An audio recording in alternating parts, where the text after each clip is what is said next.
All right, we are back. We're here. We're live. This is a take two, a classic REMINGTOM pod IT issue on the first attempt of our Week 13 live stream. It is what it is. It's okay. We're still in a good mood. After that, we'll just, I guess, if you're for some reason really interested in what we were thinking about Lane Kiffin going to LSU, I guess check out the other version, the take one attempt of the live stream, and maybe we'll double back and talk about it later. Over here as well, we were just trying to keep up with the Week 13 late slate. We're starting to get into halftime, second half action for some of these games here. And of course, we're just complaining about the Colts losing today, looking at the playoff picture, trying to figure out how all of a sudden the Jags are on top of the AFC South. So maybe we just have to start giving Liam Cohen his credit as as a head coach of the NFL, as taking over this team. The new head coach bump, of course, is a stereotype that teams could get. There has been a clumsiness to their 8-4, which does maybe, affect the way we view it. And of course, what maybe the potential for the franchise is at this point. And of course, what their potential is, I guess, as a team competitively for this year as well too. But before we had the IT issues, I don't know if we stumbled down this path again, seeing as how this is where we had the problems. But shout out to Jacoby Myers. Nothing personal. It's just so happened we were looking up your stats when the computer froze. So I guess we'll see. Is the Jacoby Myers page? Does it have a virus, chat? Hey yo, I guess we're not trying to throw out. We're not trying to say anything crazy, but regardless, take two of Jacoby Myers' stats, who has been, I guess what we were saying, one of the sneaky trade deadline moves of the trade deadline this year. I don't know if we can go back and track all those moves, and I guess I guess we can, but Micah Parsons as well wasn't necessarily a trade deadline move, but he's been the leader in that Jags receiving room since he's been there. It seemed like Trevor Lawrence has, kind of started to instantly have a good connection with him at the receiving spot. And Trevor Lawrence himself too, as well. We maybe have to start giving him credit. I don't know if that's a Liam Cohen thing also, because of course Trevor Lawrence. What's this guy's name, chat? Hey yo, Trevor Lawrence. Hey yo, I don't know why we can't spell, chat. It is what it is. Just take two on the spelling Trevor Lawrence's name here. And we'll see if we can get it this time. But yeah, I guess 7-4 on the year for Lawrence. 14-11 touchdown to interception ratio on the year. Literally 3 last week versus Arizona. Overtime win, 3 touchdowns though. And he's in his interception heavy run of the season as well too. Interception in each of the last 4 games going into this week for a total of 7 overall. So we'll see if he maybe hits a hot streak here in terms of the touchdown to interception ratio. And again, you do have the Titans as the matchup this week as well too, with all due respect to the Titans. And similarly to the Colts, they're going to have equally easy schedules in a way, because they're going to be similar there because of the fact that in the same division they're just going to be playing the same opponents.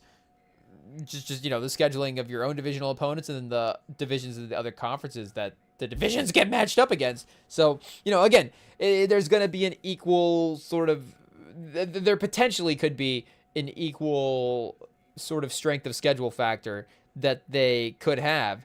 And, the Colts have had some unfortunate matchups, of course, against some of the playoff level teams that they've had as well, too. So we're not necessarily sitting here saying that the Jags are more proven as like a playoff team than Indy. But, in terms of right now, of course, they're, definitely trending in a little bit of a different direction. And, they didn't have, much like Indy, the same sort of season expectations. And maybe Indy had higher expectations at some point in the season, so now we're comparing it with what the expectations were for the team in like week 7 versus what they were, again, 7 weeks before the season started.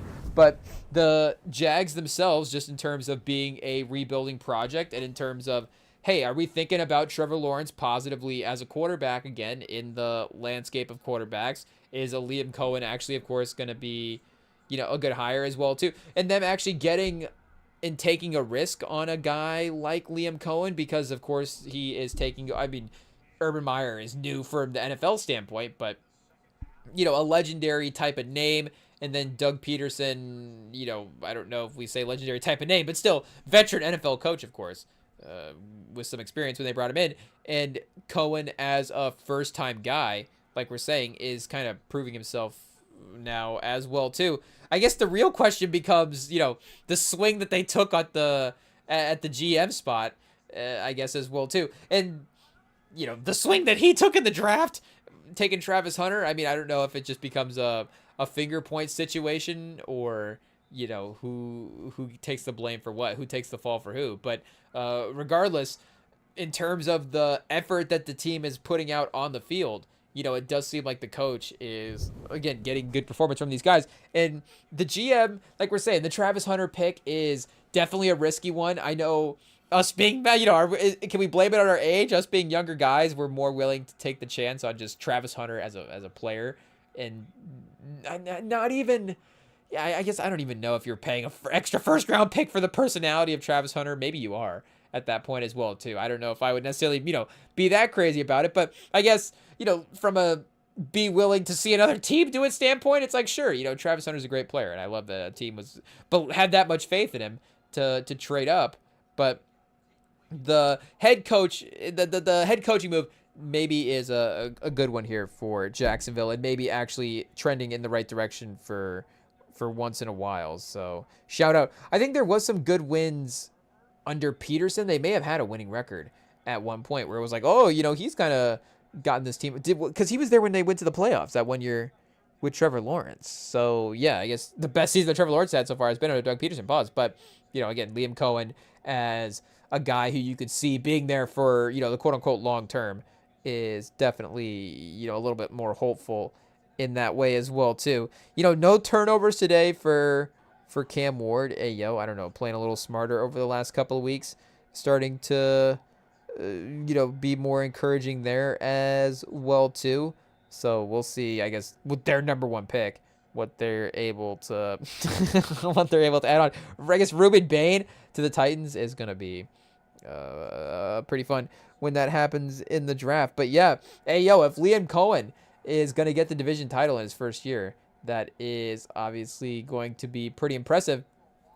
And I don't know if he takes the title for best coach in the division. D'Amico Ryans. Did D'Amico Ryans actually win a coach of the year?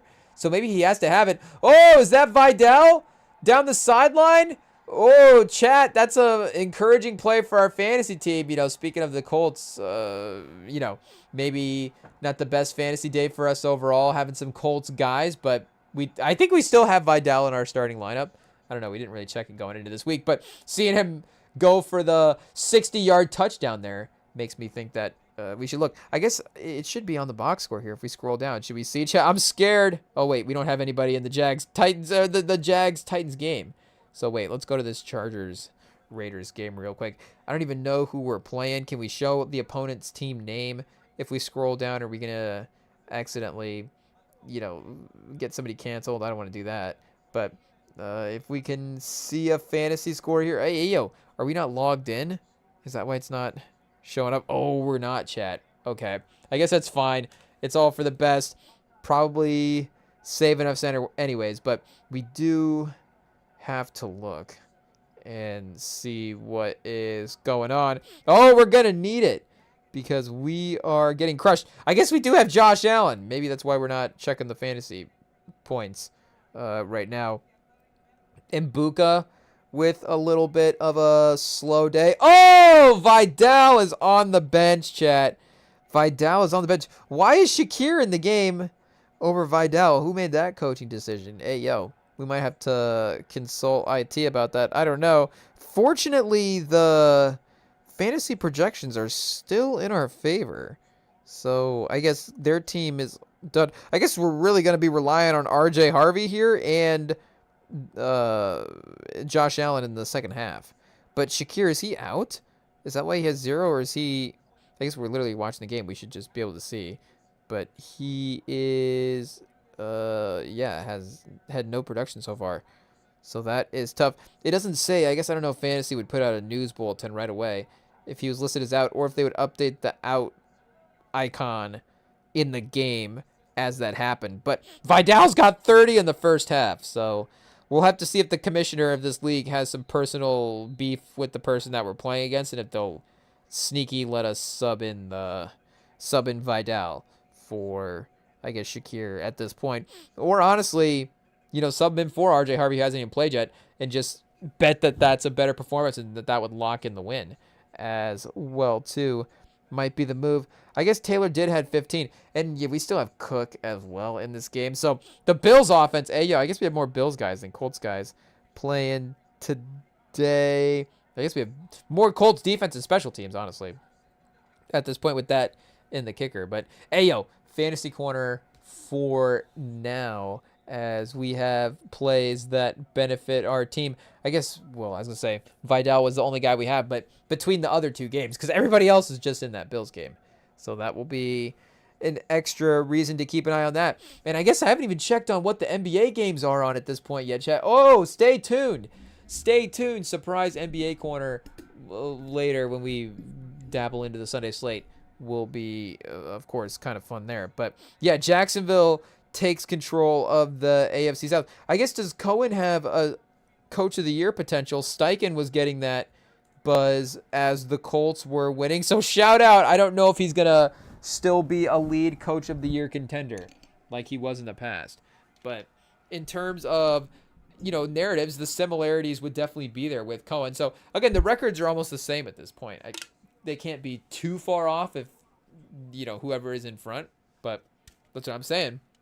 If Cohen has joined him or, at this point passed him in the conversation as well too. So wait, let's see if we can get, where's the more NFL bets? Oh, I don't know why I was blind there for a second. Can't see the tab. Let's see here. Awards, coach of the year, if that's even an option. Oh, they're just gonna have MVP at this point. Is what it is. Stafford, with the loss in Carolina today, is still plus 110. Drake May at plus 130. I mean, shout out. We're definitely going to make the case for Stafford. But performance-wise, we definitely may have to start next week as well, too. Jordan Love is third at 10-1. Prescott fourth. Allen fifth. Williams is fifth. Caleb Williams fifth. Unbelievable. Was Jaden Daniels top 5 last year in MVP voting? He had to have been. But imagine if this was the highest MVP voting so far from that draft class. The Bears were winning the draft class so far with Caleb Williams. Well, I guess we're not seeing again the fact that Drake May is also in that class. So I guess Drake May at second is the belt holder for that. And I guess Drake May was the MVP favorite at some point as well too. So Caleb Williams would have to be the MVP favorite. That's the high water mark for people in the draft class at this point.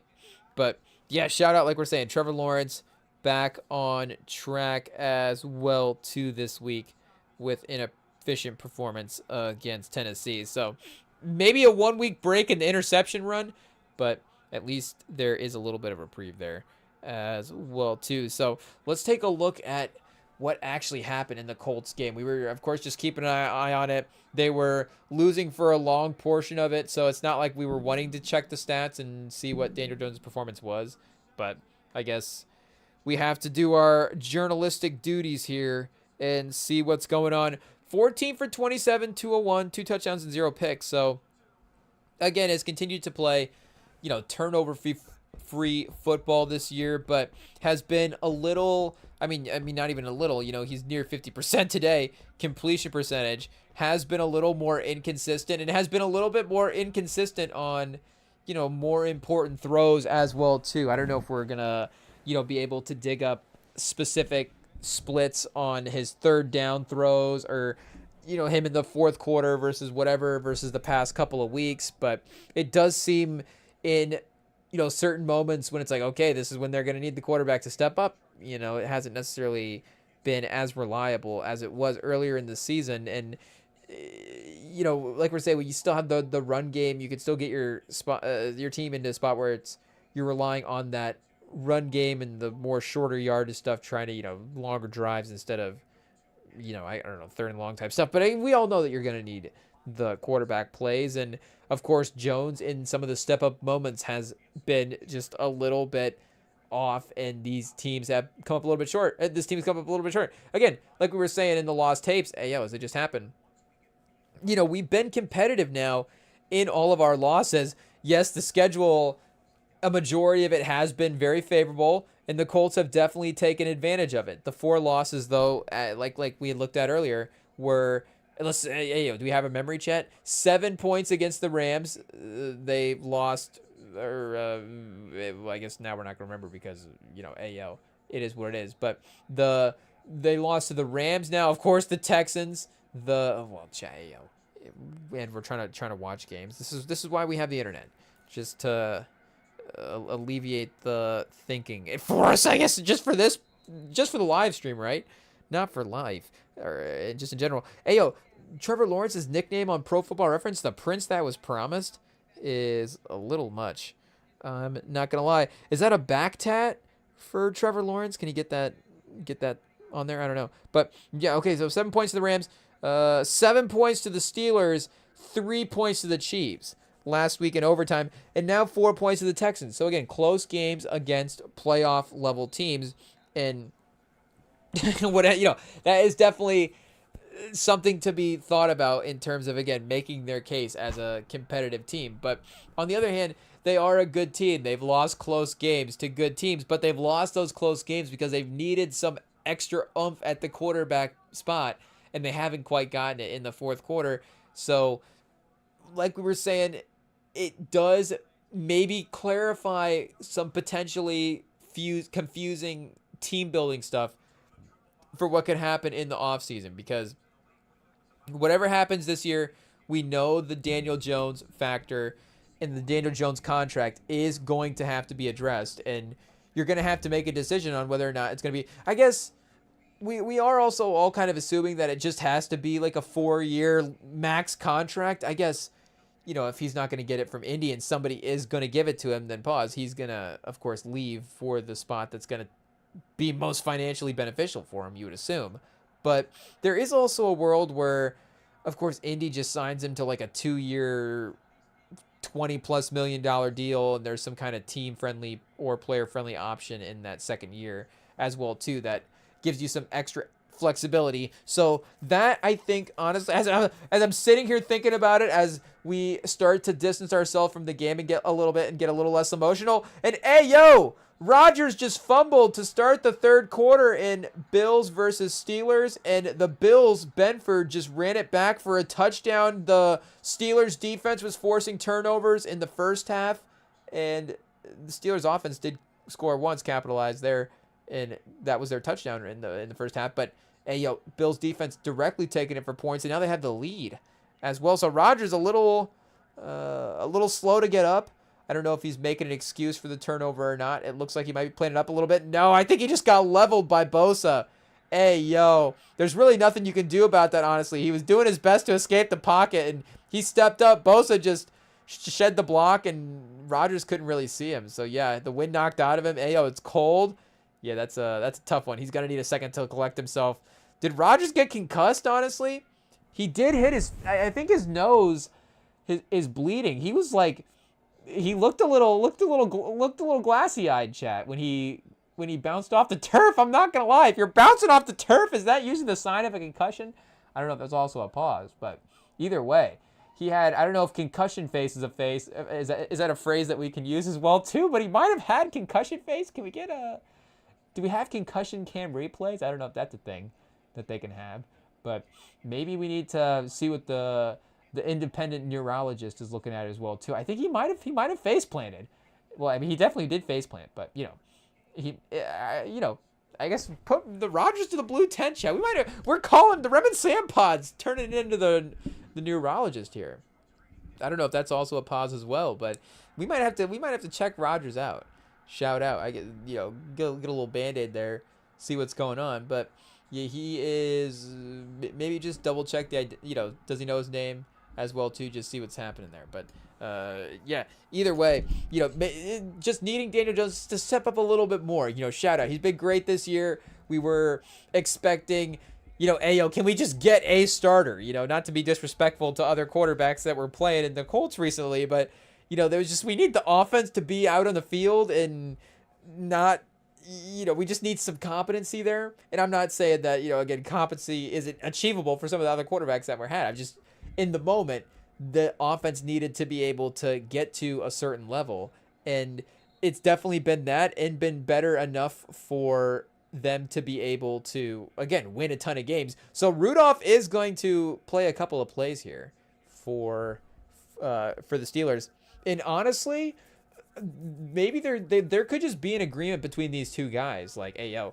But, just Rodgers, as he continues to age here, maybe if he wants to play a season or two, and I guess we'll see what the injury is here, but maybe if he wants to play a season or two, he will just be like, hey, Mason Rudolph, if I need to take a game off every 5 games, just sub in and play a game for me. That's never really been done. We talk about a 2-quarterback system, and in general, of course, you want to have your leader and the rhythm that you get from just playing week to week as well, too. Of course, a team goes on bye for a playoff, and we start talking about rest versus rust.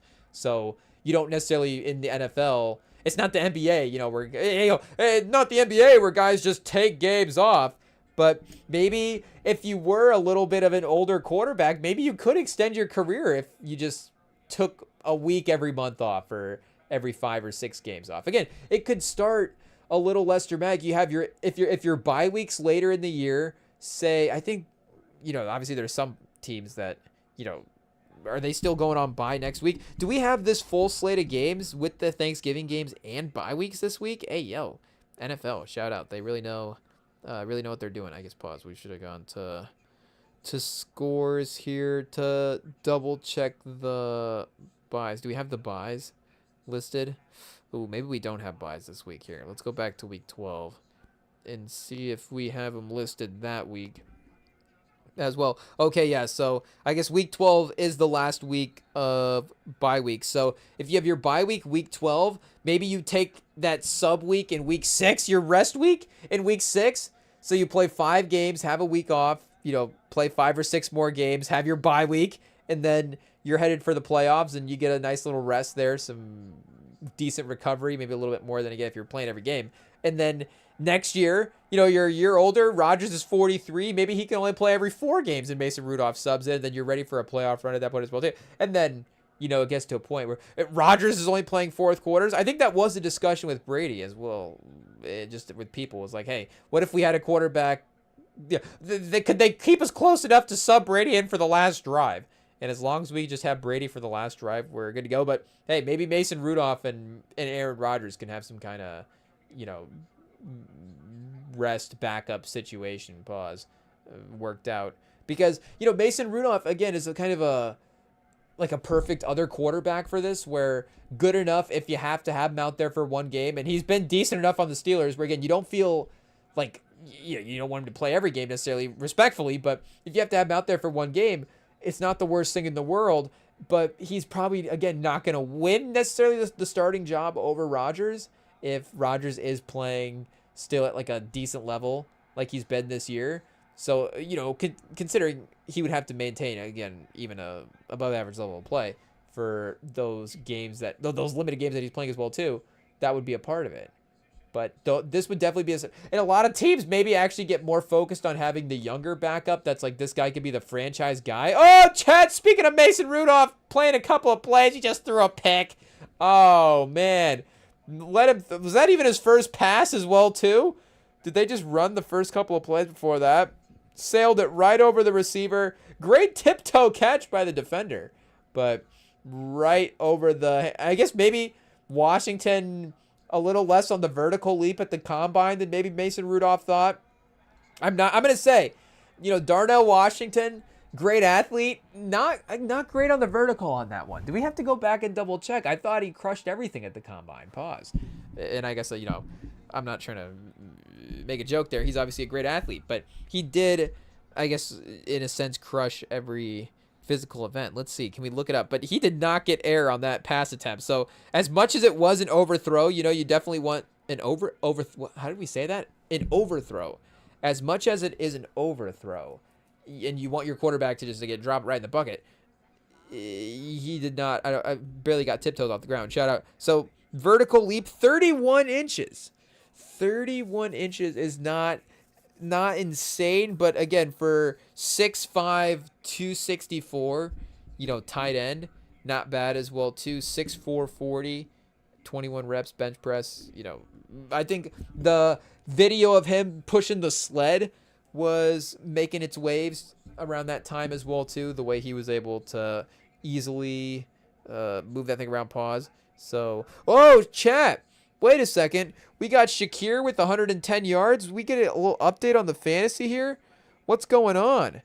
Why is Shakir's points not registering in player did not record any stats? Oh, so this means we have, does this mean in fantasy we have unchecked points? Does this mean we have points that aren't on the board? I mean, you know, I guess there's the frustration that they're not on the board, but I guess we just keep an eye on it and mention it to the commish, right? At some point if it becomes an issue. Because it wouldn't just be us in the one ESPN fantasy league that would, I mean, it could very well be. It could very well be, but I imagine there could be something with maybe just Shakir points not being registered right now for some reason. A glitch, chat. We've caught a glitch live. If you also have Shakir in your lineup and he doesn't have any fantasy points in an ESPN fantasy league, let us know. But he's at 8 for 110 right now, so he's got 20 points almost. Hey yo, so we're chilling. We're chilling. Oh, this is great. I was gonna say a donut for Shakir in the first half would have been, that just didn't seem right. You know, you would at least have maybe like one reception for a couple of yards, a little screen, something. They would have had something. But hey yo. So do we have to double check Bleacher Report? I mean, we're watching the game as well too. Like, can we call Romo? Be like, hey, are we seeing this right? Shakir does have 8 for 110, right? My fantasy score is not updating. Hey yo. So, you know, once again, this is great that we just potentially have 20 points not on the board. I don't know if it's, the thing is, I don't know if it's being factored in the projection. I don't know why it would be. I could probably just do math and add it up here. But yeah. Hopefully that's in addition to what I'm seeing, and the glitch is not just, it's just not displaying as well. So, you know, stay tuned. We'll see the Khalil Shakir fantasy saga. We'll see how that continues to play out here in the second half of this game. But yeah, oh wait, this is from Thursday. Oh, bummer. So we don't have 20 fantasy points. That's disappointing. So we're probably going to lose this week. Well, no, we're still the projections don't mean anything. They're slowly slipping away. The projections are slowly slipping away. Shakir, you need to get back on the 8 for 110 train. Okay, I guess that was a little dramatic both ways, chat. 0 for 0, probably not good enough in the first half, but 8 for 110, probably a little too good.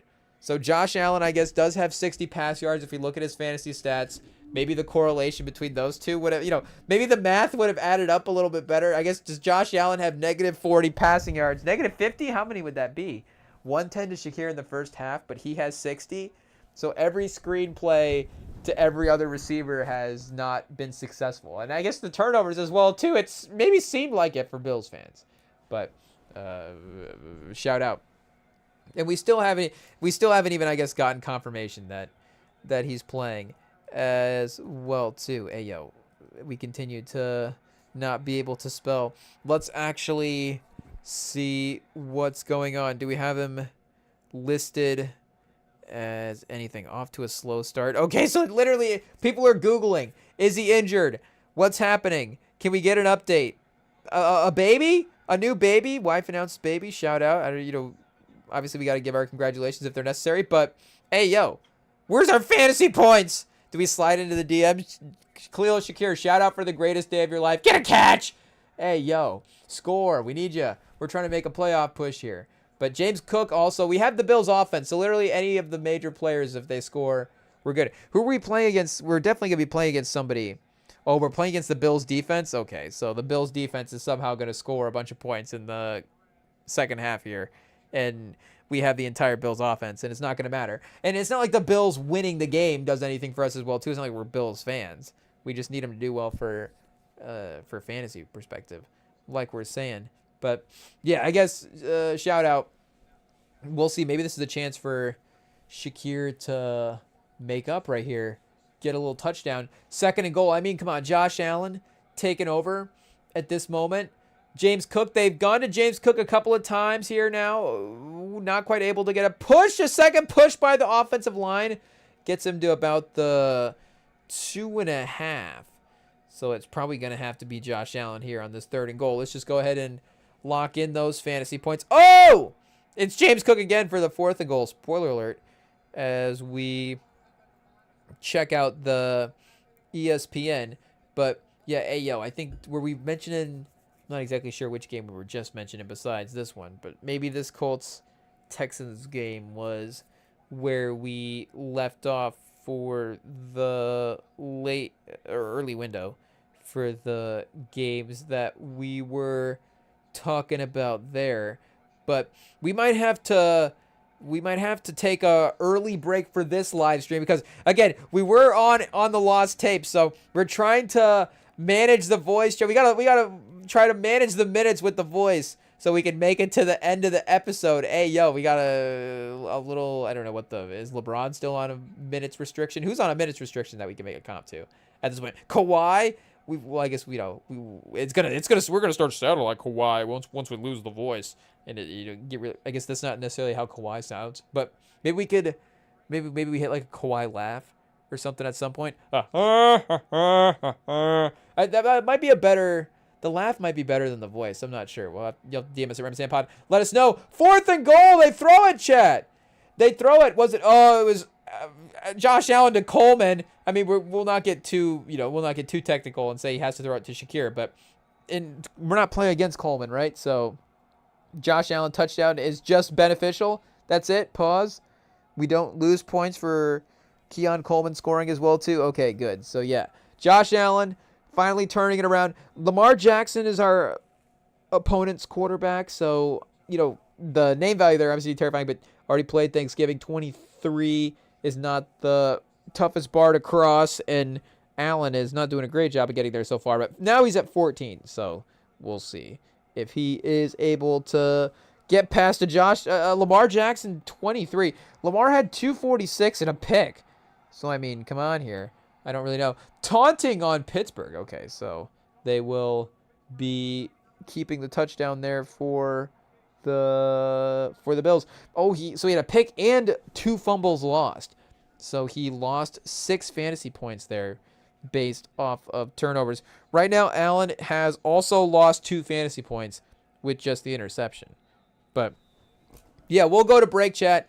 Ayo, get a quick voice recovery, and we will be right back. Week 13 NFL slate as the late window here continues. Right after this.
All right, we are back, and we may have to continue talking about this Texans-Colts game because we still haven't, not even in the lost tapes yet, have we addressed the Sauce Gardner injury of it all. I mean, maybe it's already it's already kind of a traumatic team-building event where it's like we've already blocked it out of our memory, but it does, unfortunately, we're not even going to look up updates for it because I think it is probably going to end up being the unfortunate Achilles tear. It has the symptoms of the calf injury initial diagnosis that is going to be, upgraded later.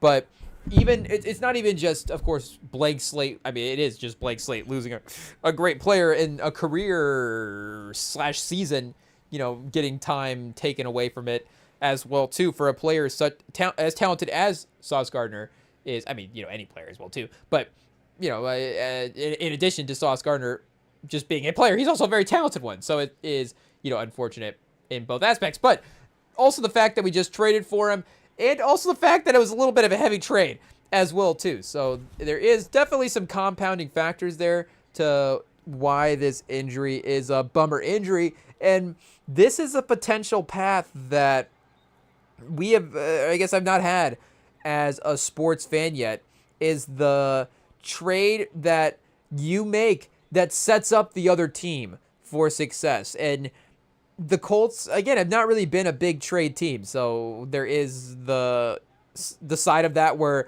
we've never really and I say never, I'm really talking about, when we're watching / the Ballard era as well too, not like a huge major trade that we've won or gotten insane value from this move. Oh, we got all these picks, we got this quarterback in this deal, whatever the move may be.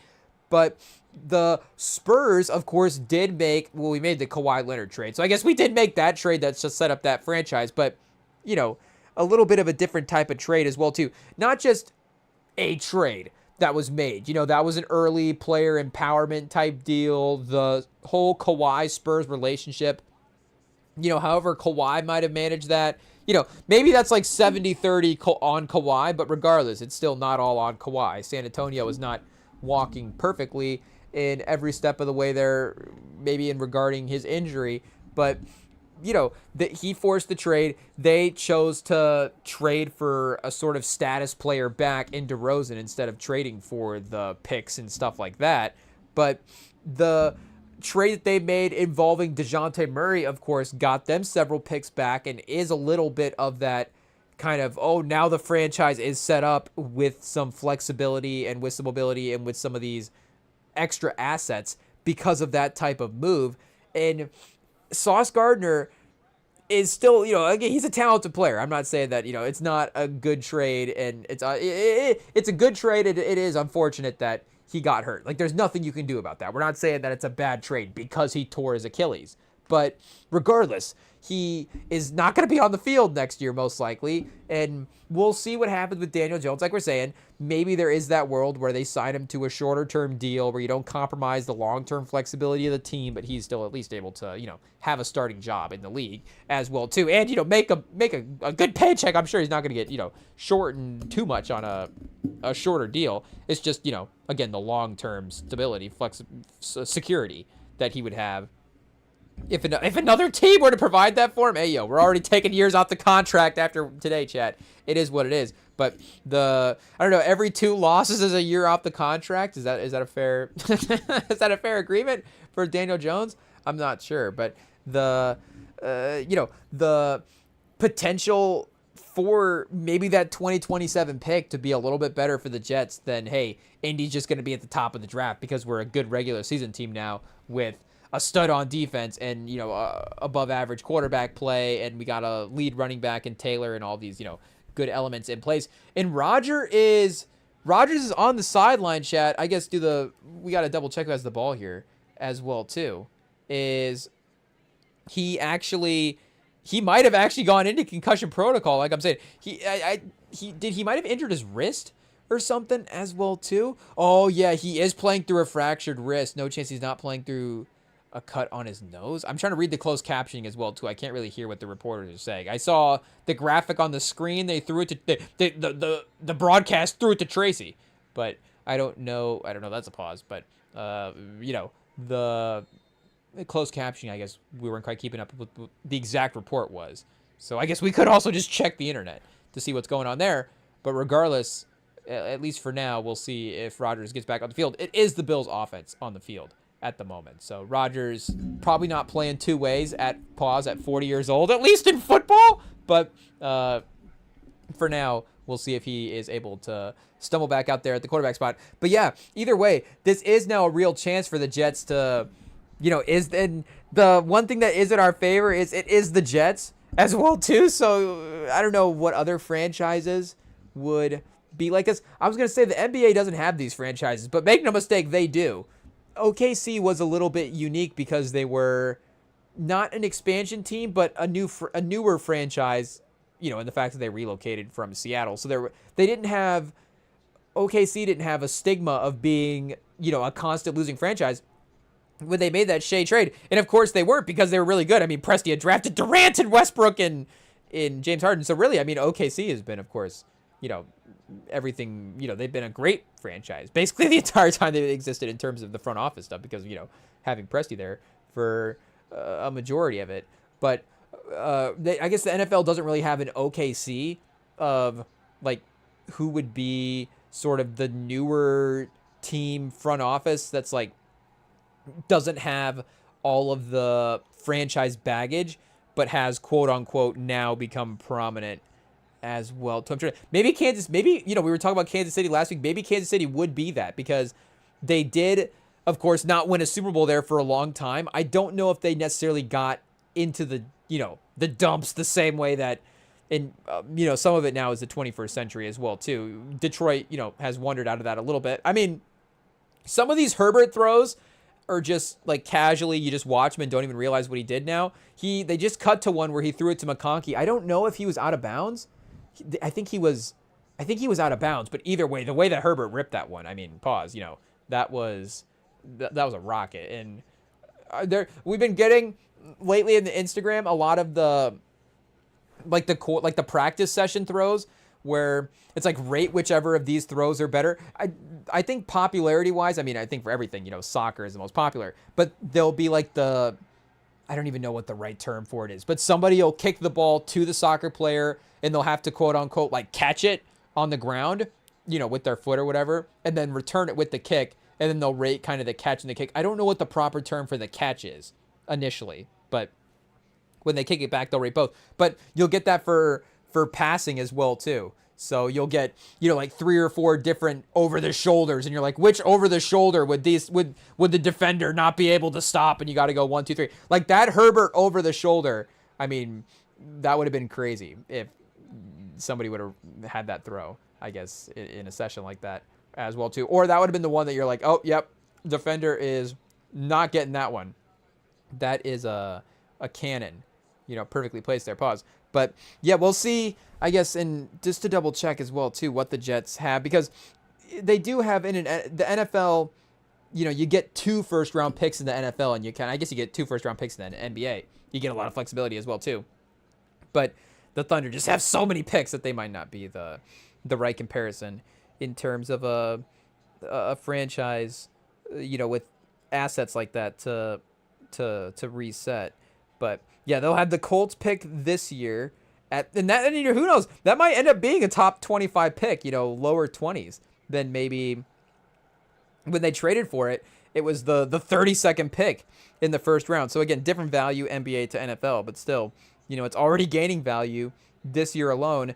And then they also have, is it 1 first round pick from Dallas? And then they have the second? Or do they just have the second? We can double check the Quinnen Williams pick as well too here, because we're not going to be able to see the Tankathon board for 2027 quite yet. But just to double check, did they get a first for? I don't think they did. I think they just got a second. And Quinnen Williams has been the better player a little bit since going to Dallas. I mean, I don't know if it's just a win against Kansas City, but value-wise as well too. Oh yeah, so it was a 2027 first. So they're going to have 3 firsts in 2027. And that quarterback class could be a little bit better as well too. I mean, yeah, if they get Caleb Downs, that's a guy, Chad. I don't want to say that's like a franchise. Well, I guess I don't know why we wouldn't want to say that, just because we don't want to like start throwing out terms, I guess, as well too. Arvell Reese, we haven't been tracking his name necessarily this year.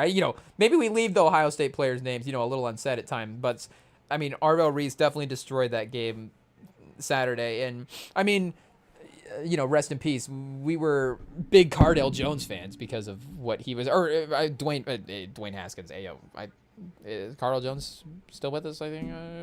Dwayne Haskins, rest in peace. But he, of course, destroyed Michigan. So we were like, well, obviously you have to take him in the first round for what he did in that game. So Arvell Reese, now it's like, yeah, he has to be the number. Reuben Bain, I know he's got the name of a Batman villain, but we got to take Arvell Reese, number 1 overall in this draft, I think, because of what he did in that game as well too. I guess his season stats are a little bit better than Reuben Bain, and Bain is, of course, that great edge setter, defender, pass rusher guy that you need. But Reese, and again, we avoid watching Ohio State outside of just keeping a score on in the background. If we do have to throw on a game, like if it's a big matchup, I guess we'll tune in at that point. But otherwise, we're just like, okay, just checking out to see if they're winning.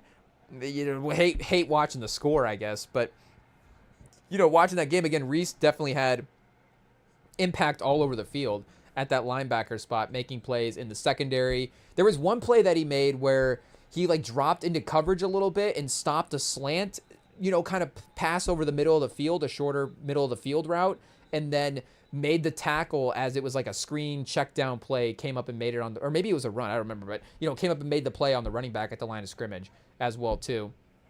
Just a real rangy pass rusher, linebacker, defender who, and again, maybe I don't know if that's like a less defined position than Bain and that's why he's the number 1 pick, but his impact on the football field just seems like it would be pretty crazy. I don't know if he's like a Colin Simmons, I guess maybe is in that role as well too, where I don't know if he's like, a little positionless, but, again, major impact guy, you would imagine. So, but either way, and you see some quarterback names have, of course, kind of solidified themselves pause at the top of the draft at this point in some of these mocks, but Downs at 6 would be a crazy get.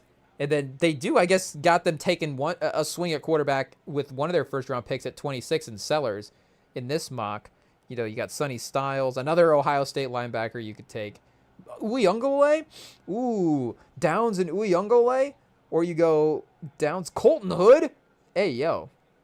You go him at corner? I don't know why. It seems like a get, but you could get Hood. We could get we could get through the the cornerback tape and maybe figure that out a little bit more. Maybe some offensive line help as well too. And then just be ready for next year. And then next year, because they're still probably not going to be good next year unless they do end up, if Mendoza, I guess, still a couple of games to play out. Maybe they tumble up and end up in a spot where they could draft Mendoza. Or, you get so confident in Shedeur Sanders over these next couple of games that they end up taking Caleb Downs and Dante Moore goes to the Jets is always a possibility. But I guess regardless, it's a scary thing now having your picks out there like this. This is not a spot that I've been in as a sports fan where our destiny can affect another team's destiny for better or worse.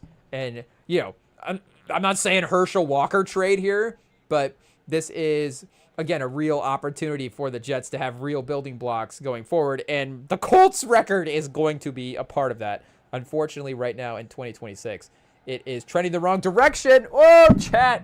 Hey, yo, the poor Vikings offense right now is in a tough spot. Do we have to pivot to this game to make ourselves feel a little bit better? Oh, Seattle just fumbled the interception return. That's right. That's why we were saying tough moment for Vikings offense, because they just threw another pick. I guess at the moment that we are checking out the score here, it is 26-0. 5 minutes left in the fourth quarter.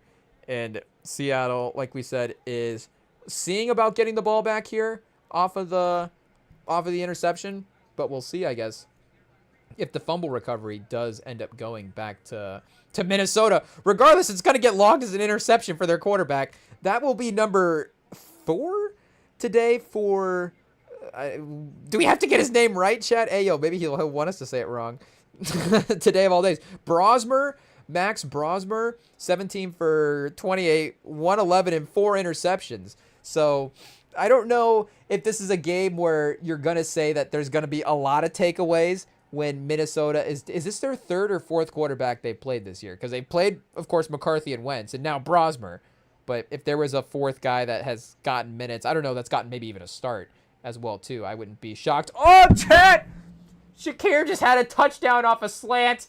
The Allen to Shakir touchdown we've needed all game from a fantasy standpoint just got dropped by Shakir. That one's on Shakir. It's a little on Josh Allen, pause, because of the fact that I guess it hits Shakir on his back shoulder, and he is, I guess, running a slant over the middle of the field, but still, it's still in stride enough where he's got to be able to catch that and just walk into the end zone. Oh, chat. We needed that. We needed that. It is what it is. We're playing Billy Buckets this week. We're calling you out, Billy Buckets. Hey, yo. Look out. We don't even need to set our lineup. Shakir's at 1.5, chat. Oh, man. The couple moments of happiness when we thought that the fantasy app was glitching and he had 8 for 110. It is what it is. You know, we were winning in that moment, and it just shows why, fantasy is fun. I guess it's unfortunate that is actually not the reality of the game that is happening at the moment. But just remembering that, you can't have exciting wins in fantasy. And, we needed that fake moment to pause, to remember that, what winning is about in fantasy football. But either way, maybe the Vikings need a moment where they are looking at their quarterback stats and they're like, wait, is the stat pad glitching? Our quarterback has more stats than that. Oh, Josh Allen on 3rd and goal takes it himself from the 8-9 yard line, powering it into the end zone. A couple extra pushes by the offensive line, maybe helping him out there at the end. But 22-7, so now the Bills start to get a little bit of distance. Oh, Josh Allen passing Cam Newton as the most rushing touchdowns by a quarterback in NFL history. Hey, yo, do we have to pivot away from Vikings Seahawks real quick? I guess maybe Max Brosmer will be back. It is what it is. But does this mean now? I guess it really doesn't. This would probably maybe, probably not a take that maybe would be well received. But statistically, is Josh Allen the greatest running quarterback of all time? It is, and it is a conversation. Again, the physicality aspect of it, the durability as well too, it is part of the conversation. And I guess, what can we start making for comparisons? Is it a LeBron comparison for the NBA? I don't want to say, is LeBron a more talented NBA player than Josh Allen is a runner? And the reason I guess I would say that this take is not well received is because I don't know if I would receive it well myself. Pause. If I heard that, if I walk into work tomorrow and somebody's like, oh, Josh Allen's got the most rushing touchdowns of all time, he's the best rushing quarterback of all time, I'd be like, what, Mike Vick? Hey, yo, what about Mike? It's just like the individual rushing ability, of course, of some quarterbacks is what we would be comparing at that point. And I mean, his MVP counterpart over the last couple of years in Lamar Jackson, just again, from a rushing ability, you could say is the best version of Lamar as a rusher, a more dangerous version of Josh Allen as a rusher. And I would say personally, and, Lamar is, because of his quickness and elusiveness, just more entertaining as well, too. I guess for me personally, I am more entertained by Lamar's running as a quarterback than I am as Josh Allen's or, Mike Vick or something like that as well too. But even Cam Newton himself, who, again but Cam Newton was also fast, which makes him maybe the most unique of all these guys. And I think Lamar is still probably I guess I don't know if he is at that level anymore, but and I don't know what that means going forward. Have we already seen the best of Lamar Jackson? And what does that even mean, the best of Lamar? Because he could still have his best football years ahead of him, and start to put all the pieces together as well too, and the clutch playoff moments could start to happen as well, in the second half of his career. But second half of his career, but the first half of his career, of course, where he was at athletically, and Lamar Jackson, the speed and the elusiveness that he had. Because again, Mike Vick was fast and elusive, and you couldn't tackle him, all the same stuff for sure. And entertaining, like if you go back and you're just watching Mike Vick highlights, obviously there's just no better highlights to watch. And even as a thrower as well too, it's the mix of both. I know that that's not really in the conversation what we're talking here for best running quarterbacks, but if you're throwing and Josh Allen's a great passer as well too. He's made some incredible throws, and he's also had some incredible throws get dropped. Like if he has that catch, if he has that who was it that dropped the play in the playoffs last year? But, those are just highlights that are not going to be in the Josh Allen highlight reel because a guy dropped it. But regardless, if we're just talking Mike Vick versus Josh Allen, I think Mike Vick's a more entertaining runner and not a better passer, but I just am more entertained by his highlight passes. I think his deep ball and just what he was looking for there offensively was a little bit more dynamic than maybe what Josh Allen and this Bills offense goes for at times as well too. Because again, with their focus on some of the tight ends, and maybe it goes to their weapons that they've had as well too. I guess I don't necessarily remember the receivers that. I mean, hey, Chad, if we got to go back and look up some of these Mike Vick football teams, I mean, yeah, you don't even have to ask. I'm already headed that direction. Pause. But I don't remember exactly all the receivers that he had. Was it like Roddy White there in Atlanta? I don't remember exactly when he got to the team. In Philly, was it like Deshaun Jackson, Jeremy Maclin era years there, that 8-3 season in 2010? But here, let's see, like 2002. Yeah, I don't know if Roddy White would have been on the team in 2002, but maybe he was, Chet. He's a veteran stud for sure. We can't doubt him. Let's see. Brian Finneran was his lead receiver. They've got him listed by rushing stats here, so Warwick Dunn is number 1. But yeah, his lead receiver was Brian Finneran. And then Sean Jefferson, Trevor Gaylor, and Quinton McCord were rounding out the core as well too. Rodgers is back in the game, but he just fumbled the snap, so things are not going well continued for the Steelers. The Raiders being feisty with the Chargers. Did Bowers just score? What just happened? Oh, Bowers just had a catch of the year type of catch. A little one-handed grab. Defender not looking, doing his best to keep up with Bowers. But Herbert, I don't know if that's a good, is that a perfect throw by Herbert? Ayo. Geno Smith's throwing so good here that we think it was Herbert for a second. But I don't know if that's a perfect throw by Geno or, obviously it is a great catch by Bowers. And if it is, a high point type of pass as well too, with the defender's positioning, Bowers was in a spot to probably win the one-on-one battle there. But winning, down low is, highlight-worthy stuff as well too. So shout out, Bowers is a menace that has been a little bit forgotten about this year, in and out with some injuries. But yeah, not like Vic was working with the most terrifying receiving core as well too. So it's not necessarily to say, Allen doesn't have as entertaining highlights, quote unquote, because his receivers are different. And they are, Shakir and some of these guys are a little bit more possession, line of scrimmage, shorter routes types of guys as well too. But regardless, again, I think Vic, Lamar, and Cam Newton are all more entertaining than Josh Allen. Is Steve Young? I guess I don't mean to just keep moving him down the rankings as well too. But again, Josh Allen is, I think, a great runner because he is a boring runner, and he is a physical runner that because he can't get tackled. Again, it's I guess a chicken and egg scenario is at a pause, but it's because of both. He can't get tackled, so it's a little bit boring, but also he'll be running through 3 defenders by the end of it. So you're like, okay, well that is a highlight, and then he might stiff arm a guy as well too, or him just like trucking a linebacker is going to be crazy. Oh, the screen by Rodgers batted down by White, Tre'Davious White. The Bills defense starting to step up here. Rodgers maybe getting a little flustered. Who knows? But yeah, I would definitely YouTube highlight all of those guys before. Steve Young is definitely in the mix as well. We would have to consider, now we're just being disrespectful. Is Fran Tarkington a more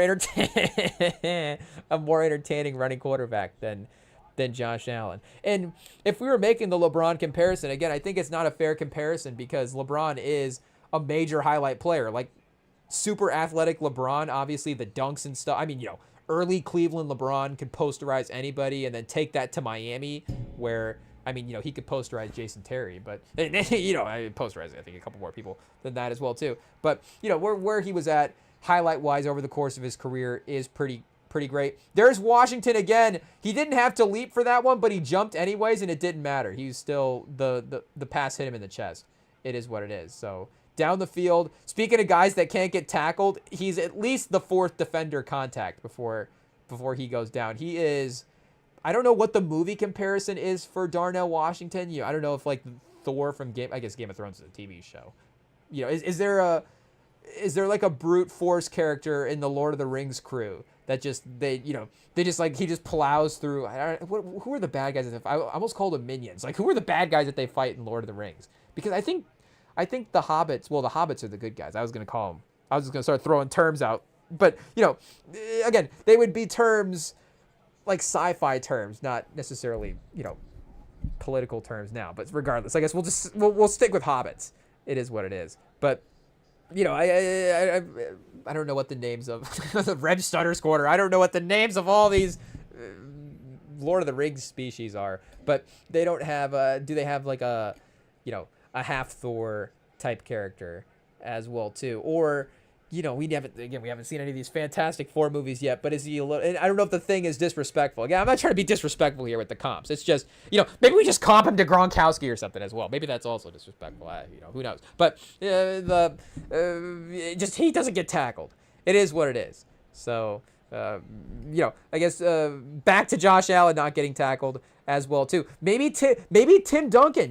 We'll look at I guess at AO. Speaking of Tim Duncan, we haven't used the break opportunity yet to put the Wemby jersey back in the set. AO, it is what it is. But maybe Tim Duncan is the fair Josh Allen comparison where kind of fundamental, makes the right plays. The highlight plays are more great because of the result maybe than the highlight themselves, but will still have the highlight type of play. Like Tim Duncan.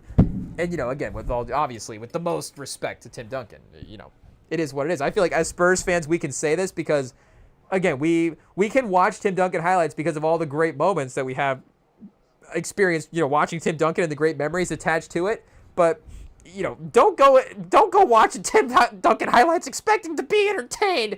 A lot of fundamental stuff, a lot of, again, sort of moment, situation type stuff. You want to see great defense? Like, Tim Duncan highlights are going to be the place to be. 4th and 2 in the goal line, in the red zone, and the Bills are able to get the stop. For once, Tomlin doesn't take the field goal. Tomlin making that 10-23 would have been that seemed like the most Mike Tomlin move ever there. He's like, well, we cut it to 2 touchdowns with 10 minutes left. Like, what do you want us to do? And honestly, I don't know if that would have been the wrong move there because if they get it, now we have to do the math. They're still... I guess if they go for 2 twice, then maybe they tie it up. But I don't know. Tomlin being that analytically aggressive where he's starting to think in 8-point chunks. I don't know if Tomlin has ever thought in like 8-point chunks before.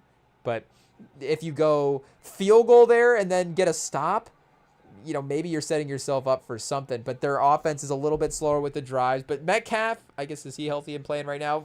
We can't keep up. He might be able to break a big play. I don't know. Maybe that's right on the borderline of Tomlin conservatism actually working out there, and maybe actually should have been the move. But regardless, Bills defense with the clutch stop, and Bills offense taking over in their own territory, deep in their own territory, is of course,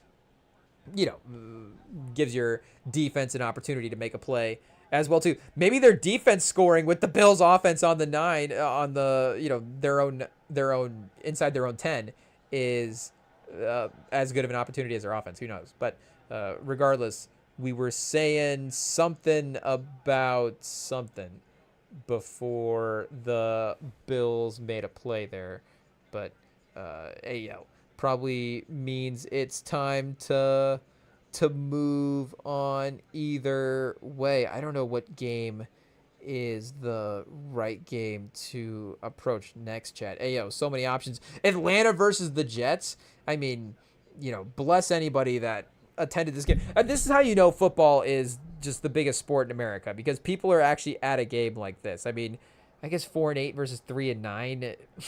That's pretty, that's getting down there pretty bad. I mean, even Jags versus Titans is more combined. Is that more combined wins? Yeah, they have 9 combined wins now because the Jags are at 8 versus 7 versus the Titans and the Falcons. And with baseball and basketball, like we're saying, obviously you can have a version. You can have a Nets Wizards game and be like, okay, are we going to see like the star players play tonight?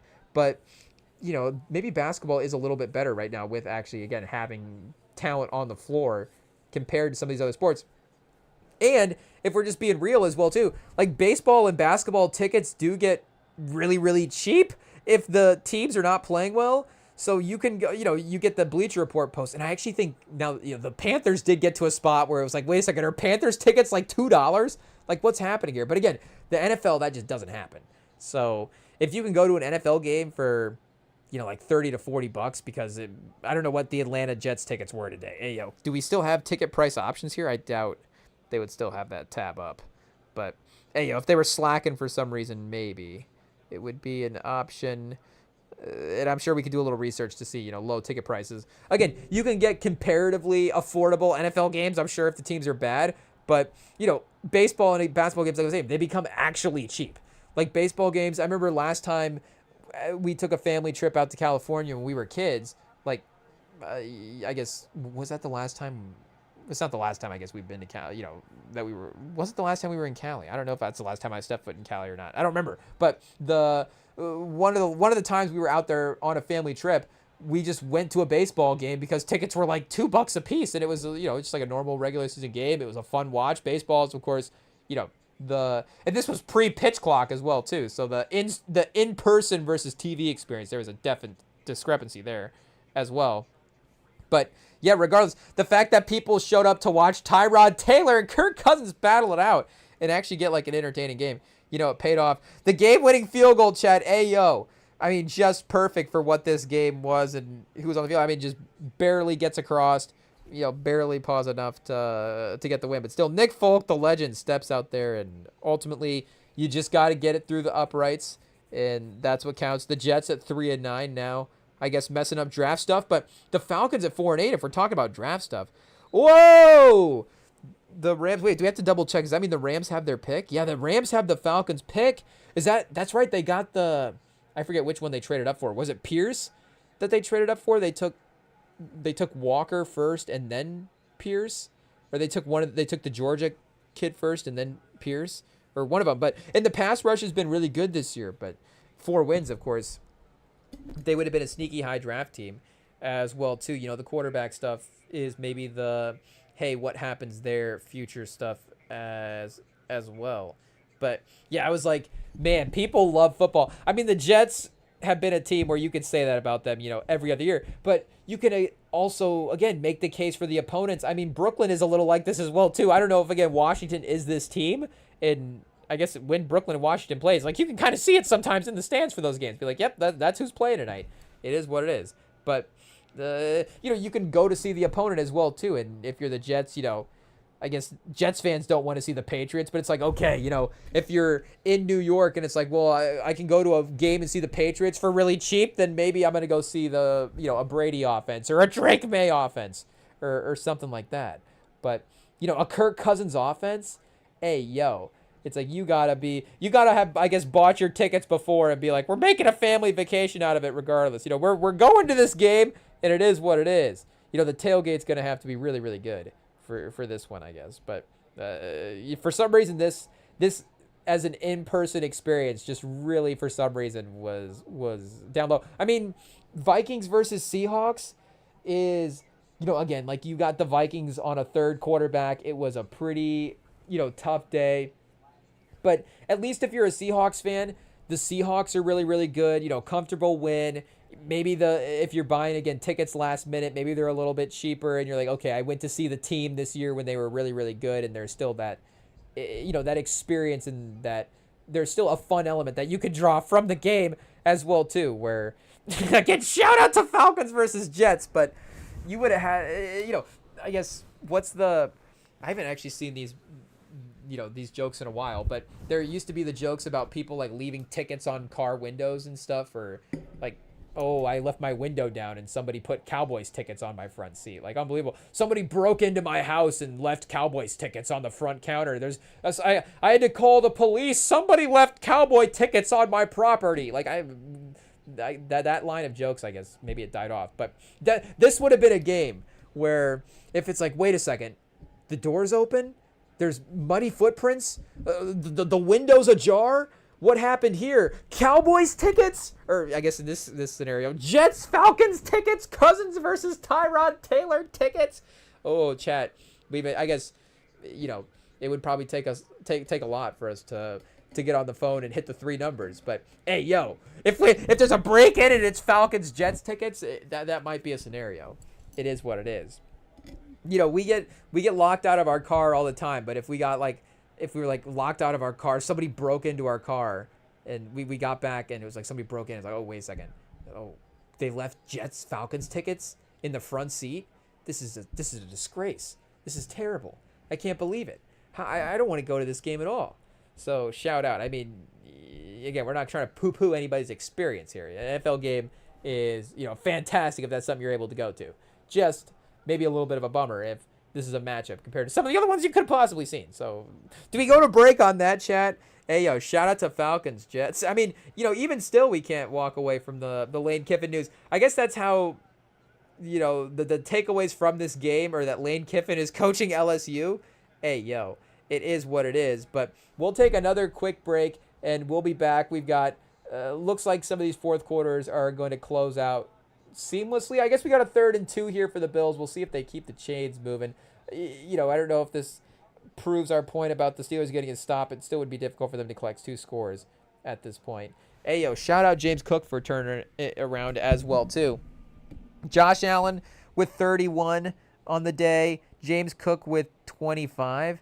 Hey, yo, so if we would have still been losing with R.J. Harvey, you know, we would have obviously had, well, I guess depends on how many we would have been losing by. But, you know, we could have still had a chance to win. But we are winning, and it looks like, shout out Billy Buckets, his team is done for the day, and we still have Harvey left. So we will be cruising to a victory here, hopefully Monday night or Sunday night tonight with him in Washington. That's assuming he doesn't fumble like twice and they pull him out of the game and he finishes with a minus point total, because I am up +3. So a fumble puts me up. And hey, yo, the Bills defense, if the Bills defense gets one more sack and I'm like a point ahead and then RJ Harvey fumbles and twists an ankle and they have to take him out of the game, that's how I lose after, you know, talking on the pod and jinxing it. But hey, yo, we'll be right back, chat, right after this.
All right, we are back. We can keep along with the Week 13 reactions, but we're not too far away from jumping over and getting NBA in the mix as well, too. Red Zone coverage is, of course, winding down with, I guess, just the late window winding down in general. I mean, we can't forget Sunday night is, of course, quickly approaching as well, too.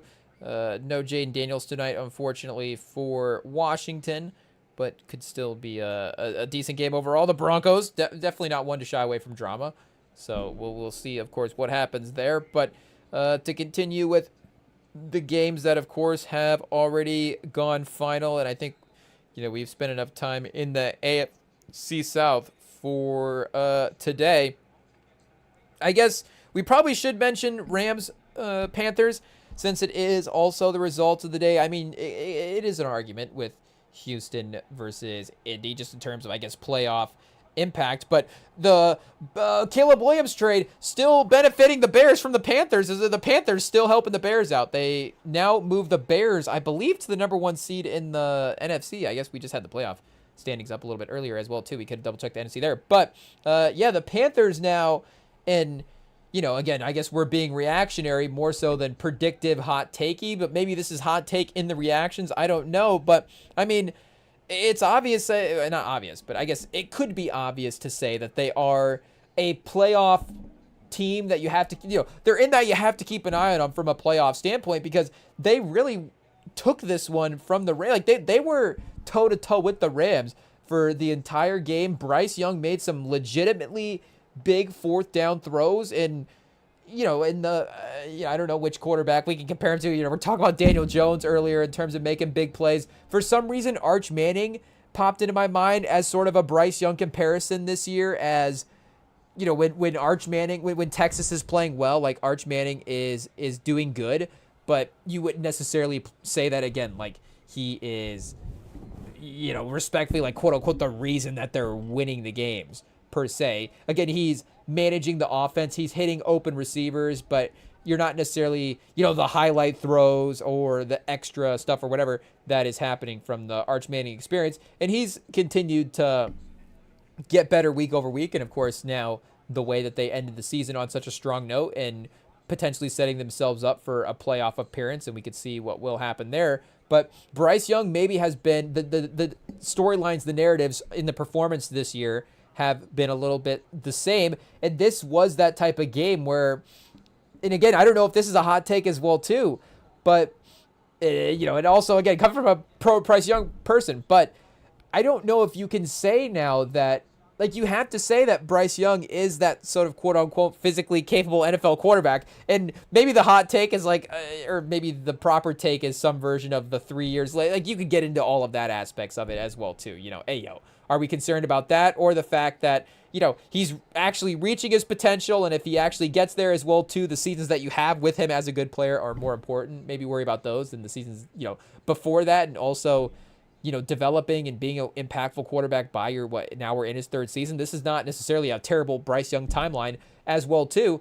But again, the throws that he was making today, and with the receiving core that they've built around him being a very, very capable receiving core, I don't know if you can say, well, of course, him being consistent week to week and all those different things that make a good quarterback are things that he is going to have to achieve. But the question, again, with Bryce Young would have been maybe more so, can he play NFL quarterback still? What is he capable of? How are and the offense is still structured, again, a certain way. Very run heavy, can limit it and let Bryce Young pick his spots in a certain way. But they still trust him to sit back there and make the reads. And I guess you see in the highlights as well too that he was hitting throws over defenders, leading receivers. Again, you could say, well, Bryce Young, finally the 3rd year in his, being an NFL quarterback.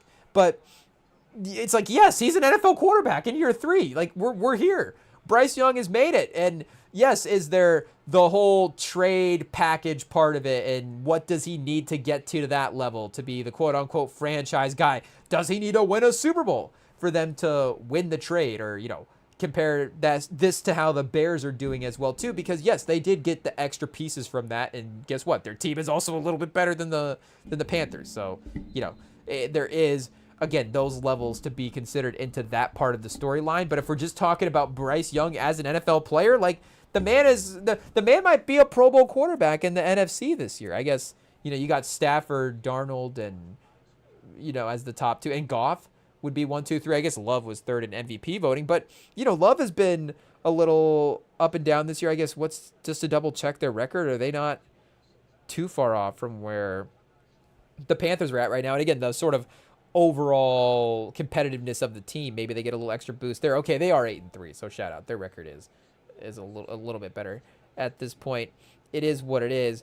But yeah, they were, in a way, every bit as good as the Rams were today. And the Rams have been near the best team in the NFL this year. And again, we're still not bad today. Yeah, Stafford had some picks, and it was, I don't know if outdoor Stafford is necessarily a storyline. We've seen him play well in playoff games outdoors. They were in this game today, so it's not like they couldn't have won this one. But the Panthers were Trey Lance minute. Shout out. Hey, Trey Lance, anytime he checks in the game, I guess we just have to halt all storylines. But yeah, and again, we're definitely looking for every great Bryce Young performance to, I don't even want to say prove our point, but just we want to see him succeed. So we're looking for those performances, and we're definitely going to champion them more than the other ones. But this was the one where, from the actual types of throws that he was making, it's like he is a legitimate NFL quarterback. And if he can do this every week, this is going to be a really good team, really, really scary team. And, the version of the team, again, that they've already been is a team that's like, yeah, they could maybe be a playoff team. And now it's like, yeah, I think that they are, week to week, one of the feistier teams in the NFC at this point. So, again, are they going to make a run? Do we think that they're going to actually go into the playoffs and upset a team as well, too? It's tough, but they have a formula, and they've stuck to it. And Bryce Young, again, has continued to play efficient. The run game has worked for him. Chua Hubbard, 17 for 83. Not like, crazy today, but still enough. The Rams defense is pretty good. And again, they really contained a lot of the Rams offensive players really, really nicely as well, too. Nakua, 6 for 72. Devontae Adams did have 2 touchdowns, but, 4 for 58 as well. It was taking them work, definitely, to move the football around. So the Panthers, of course, Canellis, maybe if we're talking Coach of the Year odds as well, too, definitely has to put his name in the conversation. But, I mean, if Bryce Young is not getting respect now and make no mistake, people won't talk about it because you have to, again, get to like that MVP level conversation and shout out, I guess we only have so much time. The Rem and Sam pod is only on for, multiple hours, multiple times a week. So it's like, I guess we don't have time to just ramble about everybody. But, maybe there is going to be, of course, that selection of who gets brought up, and it's going to be those top names a lot of the times.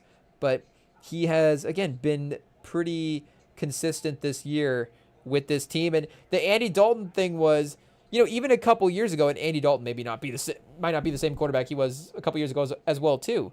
But them quarterbacking the team wouldn't have been that much different in the overall result. And I think now, again, we saw it earlier this year, but if they had to finish the season with Andy Dalton, it's just not as terrifying of a team. And I don't terrifying, for Carolina, but in whatever sense of them being a feisty playoff team it is also because Bryce Young has been a good quarterback for this team this year. And Canellis has been doing a good job of really helping him succeed as well, too. So Stafford with 2 picks today, he just had to honestly even out some of his season stats because he was being a little too efficient at this point. And they showed his interception to touchdown ratio before the game, so maybe they jinxed that there. But he was at like 30 touchdowns and 2 picks on the year so far. So, double that, in one game. Still puts him at 32-4, which I think is pretty efficient overall through, 13 weeks of the season. But the 30 touchdowns, 2 picks was like, and not to say that again, we've obviously, at this point, probably would have had him as our de facto MVP of the season. I don't want to throw de facto on there to be respectful, but, we are on week 13, so I guess we can kind of have that respectfully as a point on there. But that was, like, 30-2 was, like, those last couple of Rodgers seasons where he was winning the MVP and he was at, 40 touchdowns and a couple of interceptions. And you're like, what is this efficiency? Like, this is nuts. So, Stafford, the stats being as aggressive as they are, good, is definitely going to help his MVP case, of course, with the Rams being the stature team that they are. But yeah, 30, like we're saying, 32-4 is still fine for now. Don't necessarily turn this into a season-long thing. But yeah, it's been since September that he's had a interception. September 21st against Philly, he had an interception in the first 2 games. And then since week 3 has been clean since then. So kind of due. And, again, they still played well. They were still right in this one. But, yeah, the Panthers now, and here, I guess we could just pull up the NFC standings since now we're focused on some of those teams as well. They just have to be considered in a playoff sense. And maybe the AFC, I don't know if Houston necessarily has a team or has that same type of potential, because it does seem like in the AFC with the sort of imbalance, maybe anybody could actually win it. Maybe Houston could win the AFC. Maybe Pittsburgh is the Carolina of the AFC. Like, they're going to be in the playoffs. Maybe you have to take them seriously, but we don't think they're going to win the conference. But you don't get if Pittsburgh was in the conference title, that itself wouldn't be crazy. I think if Carolina won 2 playoff games or 3, because they're going to be a wild card team. Wait, 3 would be the Super Bowl, right? Wild card divisional, and then they win conference, make Super Bowl. So if they win two playoff games, I think that would be a little bit shocking. But if they did win, win one as well, would be maybe as well. But that would be definitely at this point, with them being where they're at, maybe not as. So the Cowboys 6-5-1. The tie is keeping them above the Panthers right now, and the NFC is competitive. You've got the Niners at 9-4. I guess just the NFC West itself being so stacked, because you're gonna have the Rams as a division winner at this point still, and then San Francisco 9-4 has the playoffs seeding. Green Bay's not even winning the division at 8-3. Chicago, 9-3 is winning the division. So you've got 3 NFC North teams as well too: Chicago, Green Bay, and Detroit, which basically leaves one playoff spot. But Seattle, So the NFC West and the NFC North are hogging up all the playoff spots. It is what it is. So I guess Carolina is going to have to win the division, honestly, to make the playoffs at this point. But it is a factor. It is something that they could do. You've got Tampa at 7-5 and Carolina at 7-6.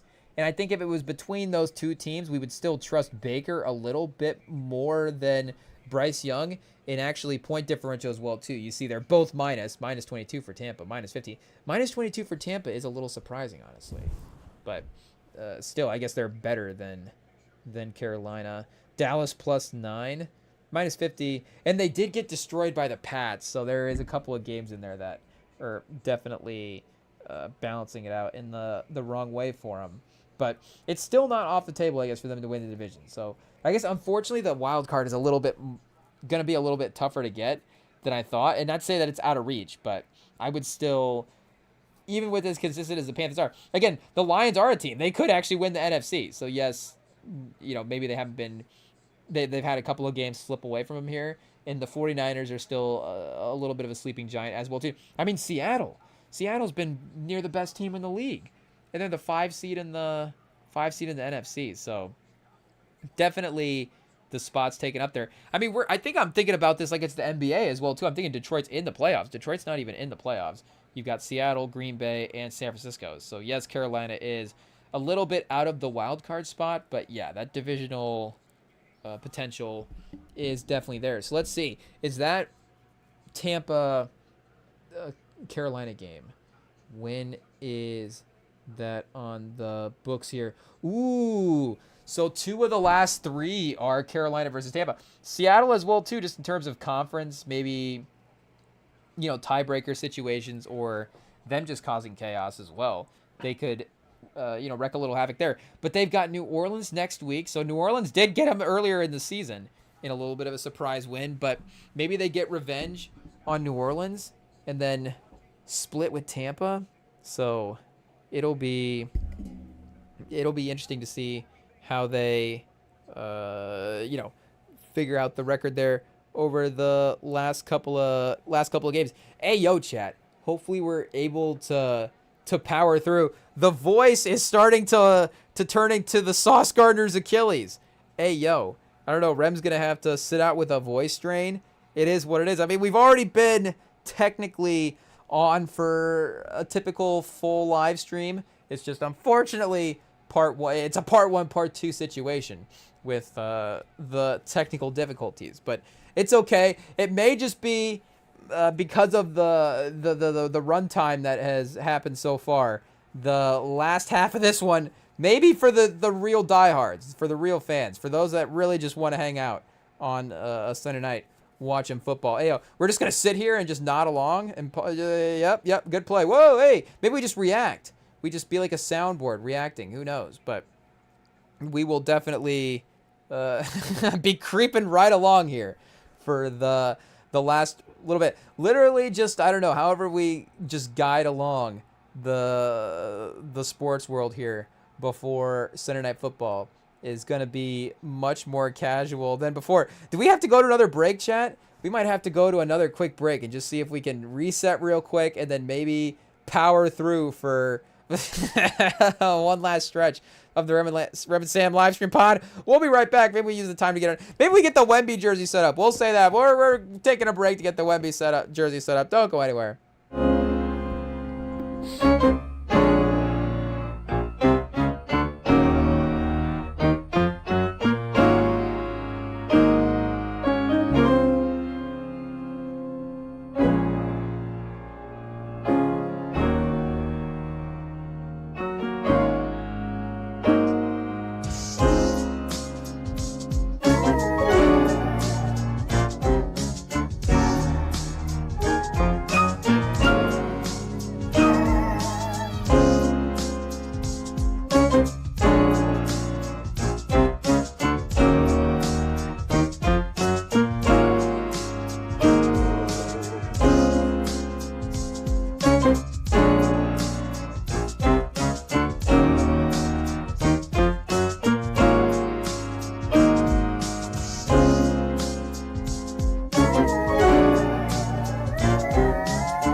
Okay, we are back. Hopefully, the little reset, I think, is enough to help us power through here for a little bit.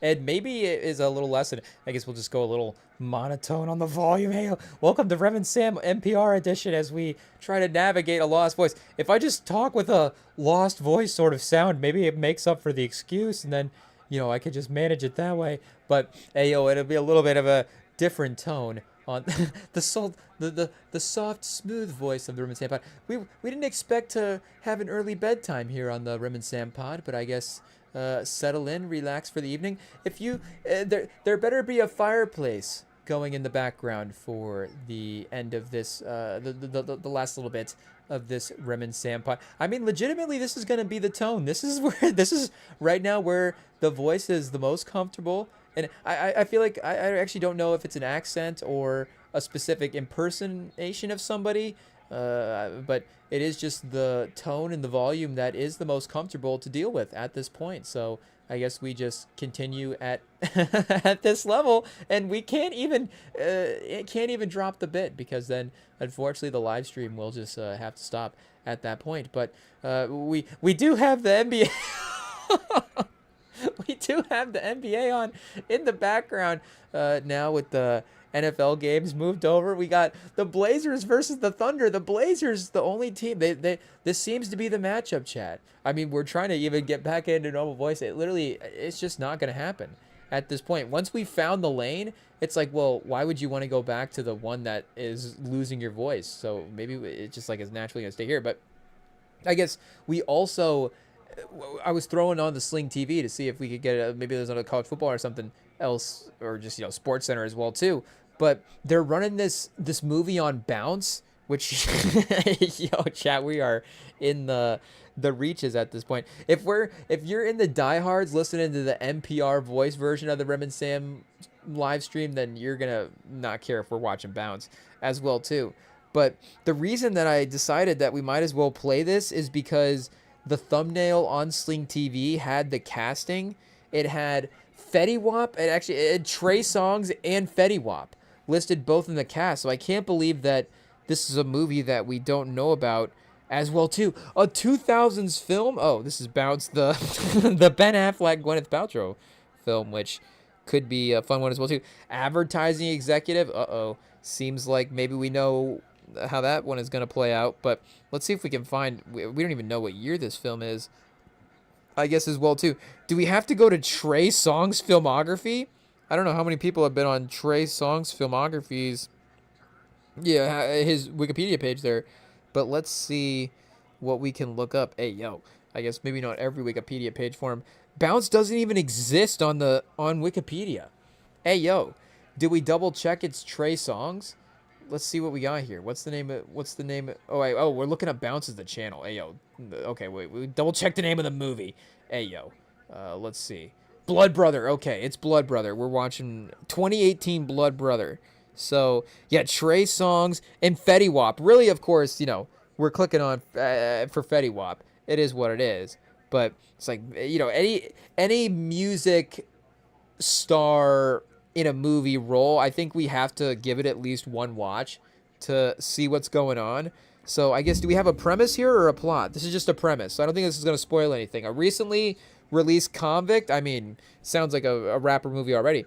Recently released. Well, just because that's can we say that's the roles they take? I mean, it's what the movies are, so it is what it is. But a recently released convict begins to take murderous revenge against his childhood friends, whom he believed let him take the fall for a crime they collectively committed.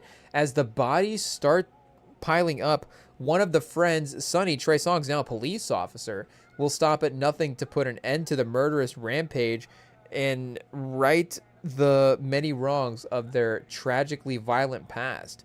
Okay, so, I mean, you could have seen the concept for this movie if somebody's like, what if Tupac from Juice, like, went to jail and then got out and, got revenge instead of, spoiler alert, I guess if you haven't seen the end of that. And then maybe, maybe his other friend's a cop in that scenario as well, too. I guess there is a world where you could see that as a sequel. I mean, do they just make that as a sequel? Well, I was gonna say that Tupac lived when he fall off the building, but R.I.P. Tupac. So, but yeah, Blood Brother, I guess, is they're giving it a run on Sling. So we'll see what happens here. But I recently just watched one on Tubi as well too. I say I watched. I had it on in the background. I don't know if I sat down and pulled out the popcorn for this one, but it was, I guess, State of Property. I think it was Property of the State might have been the name of the movie here. Let me see if that's the proper title. I guess we can always go to the actor / rapper that was in this movie. Cause shout out, when I saw this one actually auto-played. I'm trying to remember. I think it might have been a Belly. I think it might have auto-played after Belly or Above the Rim. I don't remember. But it was Beanie Siegel. And who else was... I don't know why I just spelled his name like that. Beanie... I don't know what I was spelling. But shout out. He was in this. And it also had Jay-Z listed on the casting list as well, too. Oh, just State Property. Oh, this is the album here. 22 soundtrack for the 2002 film of the same name. So here we go. State Property, Beanie Siegel, Memphis Bleak, Dame Dash, and Jay-Z. So I was like, well, okay. I guess I'm probably going to just just keep this one on and just keep watching it. And then, yes, there is a State Property 2 as well. So we're going to have to give this one a watch.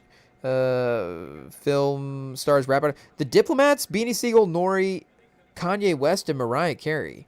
Yeah, we might honestly just throw this one on right now at this point. But I can't say that, again, had it on in the background. We were working on some stuff. I can't say that it was just more like, oh, well, I guess if Benny Siegel and Memphis Bleak are going to be on the TV, like that's kind of fun. So we'll just keep the movie on in that sense. Like if this is a time where something has to be on and we're not going to be paying attention to it, like, State Property, we better watch it now. So we got it off the watch list at that point. But yeah, maybe we double back and actually pay attention to the story and see what happens there. But maybe we just throw State Property 2 on in the background and just keep powering through the franchise. But after I watched State Property, I was like, okay, I feel like the deepest cut rapper movie you can get is we mentioned Belly already. It's not Belly. Belly's cool, but everybody knows about Belly. But Belly 2 with the game is, you don't even get it on Wikipedia. Ayo, you get Boeing planes. Yeah, I don't even think it has a page. There's no way this film has a page. But the game in Belly, and maybe we just talked about this as well too. Maybe we talked about State Property recently. I don't remember.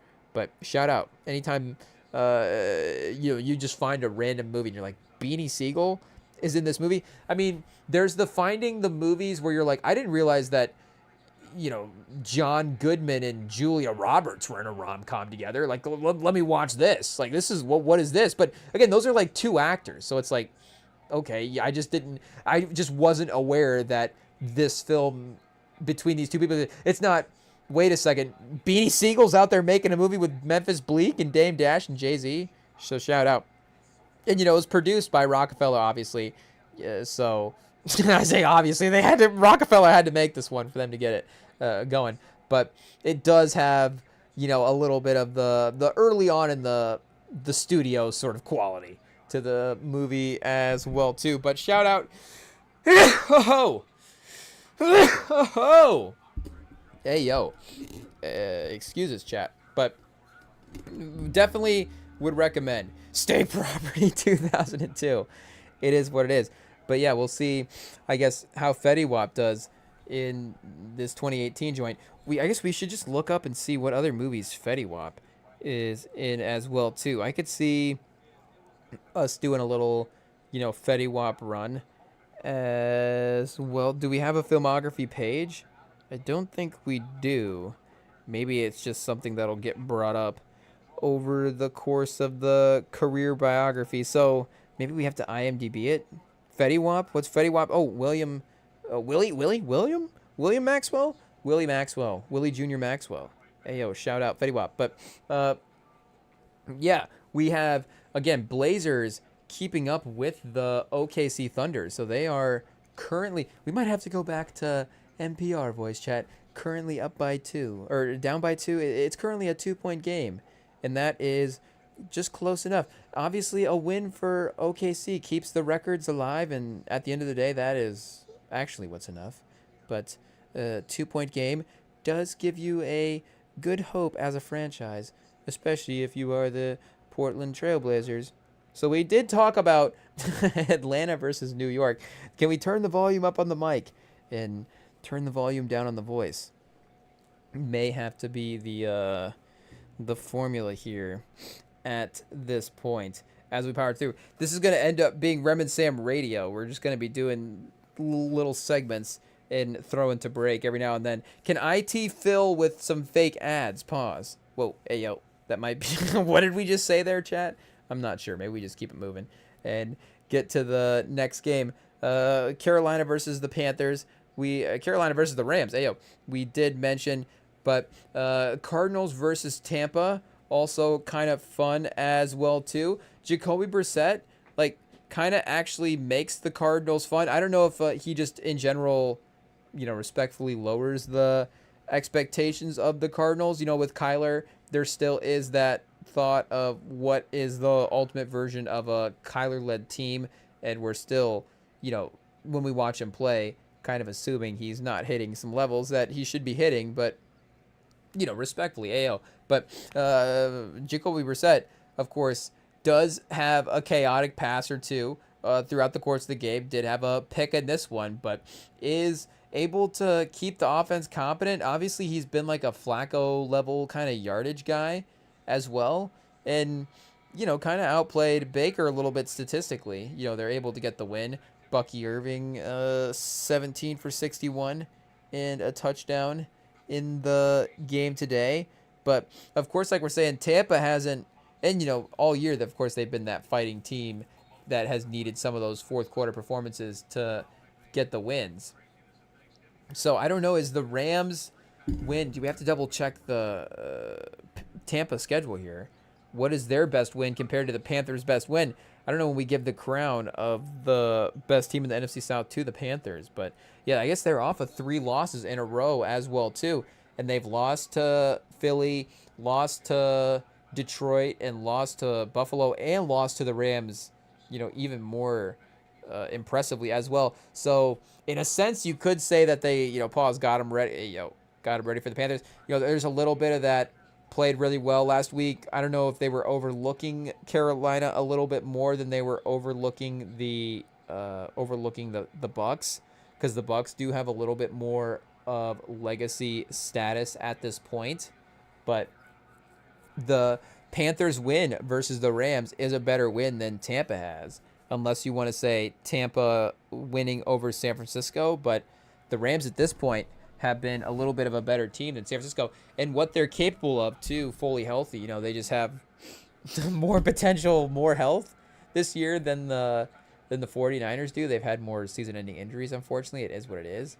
But yeah, the Panthers might be right there. Again, we're still we have a couple weeks before we get to that matchup, but they could right at this point have just taken the belt as the best team. They still have the record and the crown as the number 1 team in the NFC South.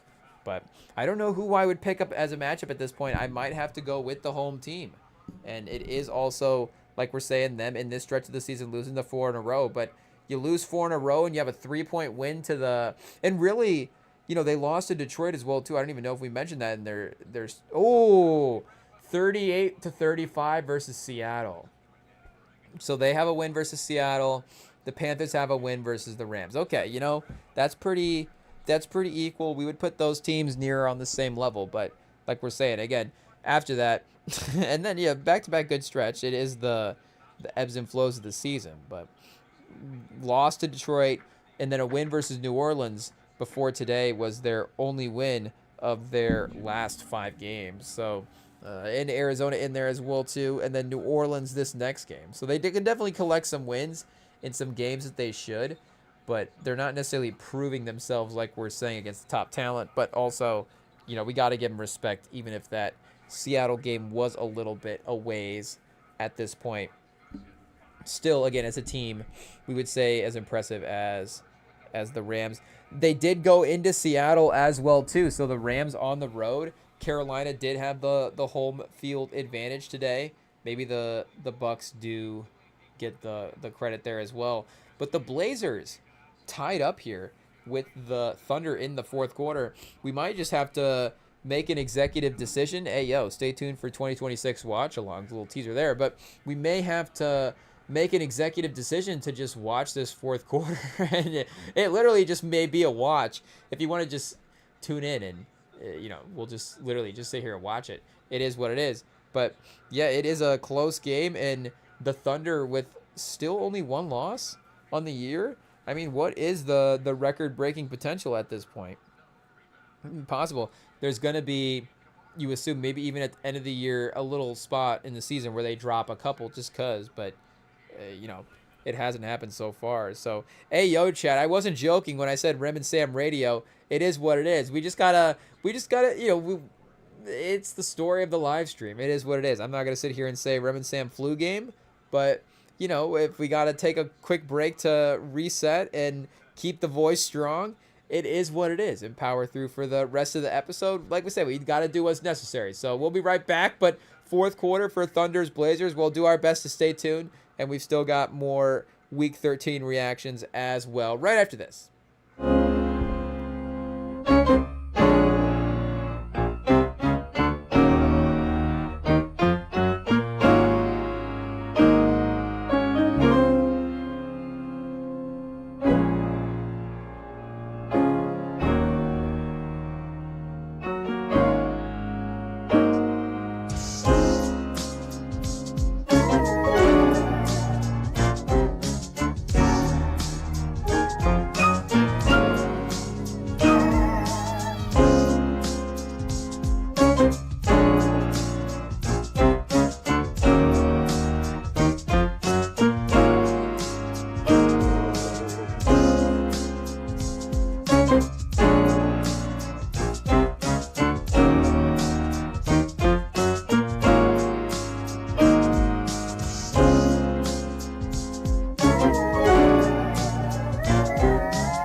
Okay,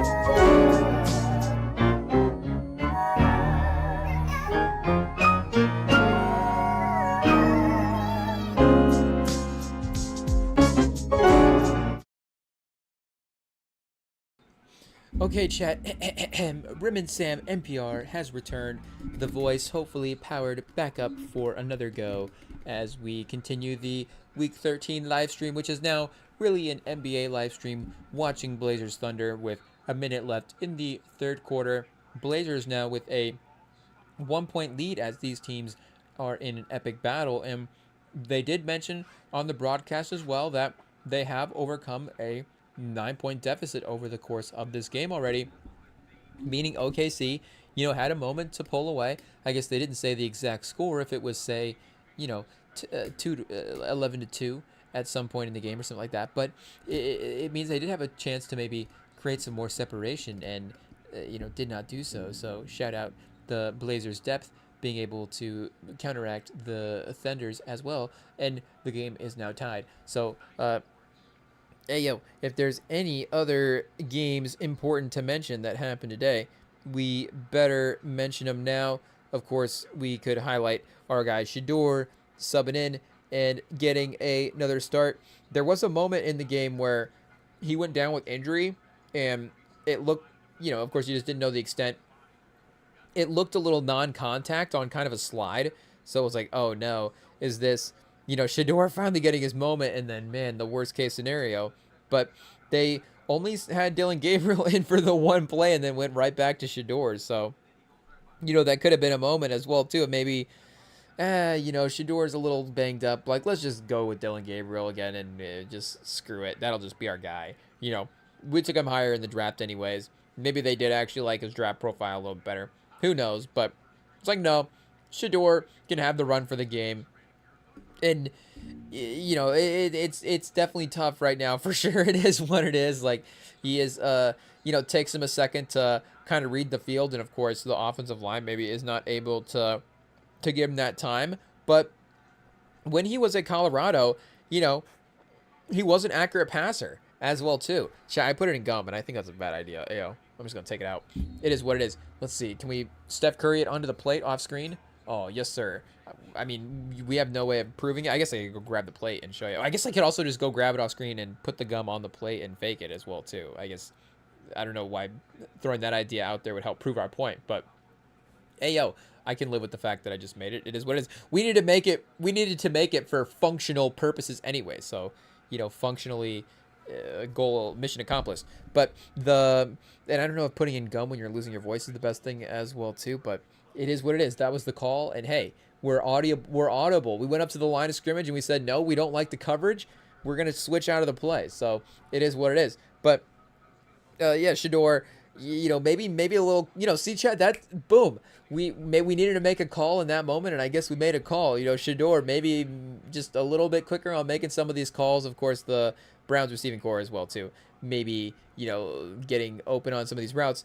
It's a little bit, I'm sure, of the entire offense needing to take a step forward. And like we're saying also, the offensive line. But what we were going to say is him at Colorado, when he did have opportunities to make good plays, he was a very accurate passer. So he had good ball placement, and it seemed like, again, he was able to just always kind of deliver a decent pass if he got set. I know could be the same for most guys, but again, just sort of that overall general ball placement accuracy seemed a little bit different from Shedeur than some of the other guys. So I would not be surprised if continued experience and obviously, improved talent around him, wouldn't lead to some better performances as well too.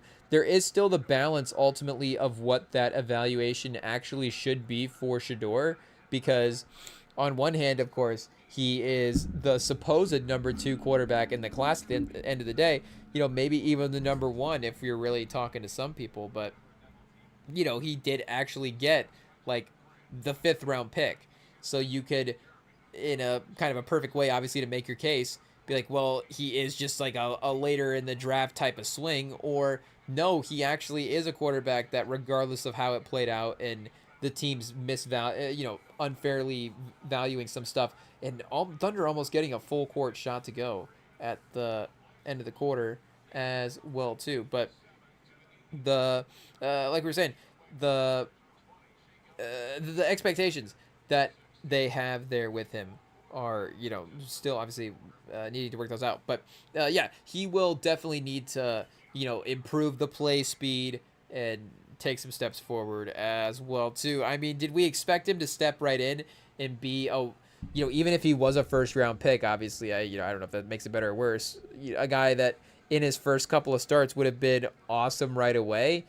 I think him adjusting to the speed of the league, of course, is just gonna, like for anybody, take its time. But I think once he gets there, he can settle in and be accurate, and he showed a little bit of that today as well too. No turnovers on the stat sheet is not bad, though. Honestly, 3 sacks does seem a little bit low. It seemed like the 49ers were pressuring and making life difficult all over the place. Cleveland Farrell, shout out, with 2 of them, and then Keon White logging a sack there as well too. Denzel Ward, of course, safe on the team for now, even though Shador's brother is trying to pray him off the team so he can get the number 21 jersey, which, say what you want, but I do think that after seeing that clip of the Shador family Thanksgiving and the prayers that they were saying out there, I do wonder if they're going to trade Denzel Ward now. Now, of course, will they sign Shiloh Sanders and then give him number 21 is the, I guess what we'll have to see happen there. I mean, I guess they gave Shador a chance, so, why not give Shiloh a chance as well, too? But now that, also considering the fact that Sauce Gardner just got traded for 2 first-round picks, maybe they're looking at cornerback value being like, if we could reset this franchise, that could be an interesting trade target type piece as well, too. And the defensive line starting to be as strong as it is, of course, with Garrett and Mason Graham, is going to help any secondary as well. Just be able to play so much better. But, yeah, hopefully Shador is able to continue to capitalize these next couple of weeks. Purdy looking pretty good, kind of okay on the stat sheet, 16 for 30 and 168, a touchdown.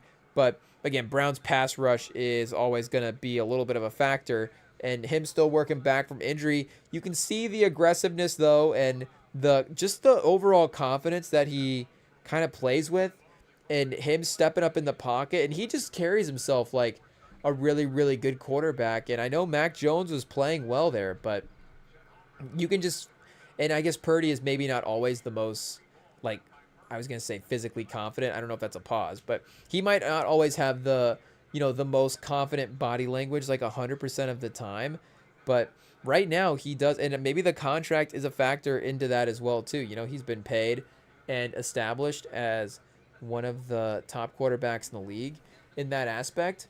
But he was definitely today trying to, at least a little bit more, in the plays that we were watching, carry himself like a pretty good quarterback, and was helping the offense, like we said, produce today as well too. A decent, comfortable win against Cleveland, and doing it with limited weapons as well. The receiving core has definitely taken a new look, as it did recently. I mean, this is their receiving core. It is what it is. Ayuk is probably not going to be on the team anymore unless it is sort of a, only case scenario left for him as well. But they are kind of in the Kendrick Bourne, Ricky Pearsall, Jawan Jennings business. Like, that is their group of guys. So they have been able to continue to, of course, be statistically what they need. But the dynamic presence of the guys that they had before, of course, does change the overall ceiling of what the offense and the team could be. But regardless, again, with Purdy being as competent and as as good of a quarterback as he can be, it is still a team that we are going to have to keep an eye on here. But yeah, shout out Shador. And he had that touchdown early. He was kind of keeping it close there for a little bit. But yeah, they do, again, because of his limited sort of skill range at this point, like, you do see when Stefanski just is like, okay, like, I had to just call like a non-quarterback play to get the offensive moving. Like, they went with an end around in the second quarter today. I think maybe first, second quarter, but there's just always that moment where you're like, oh, Stefanski doesn't want to call a Shador play here.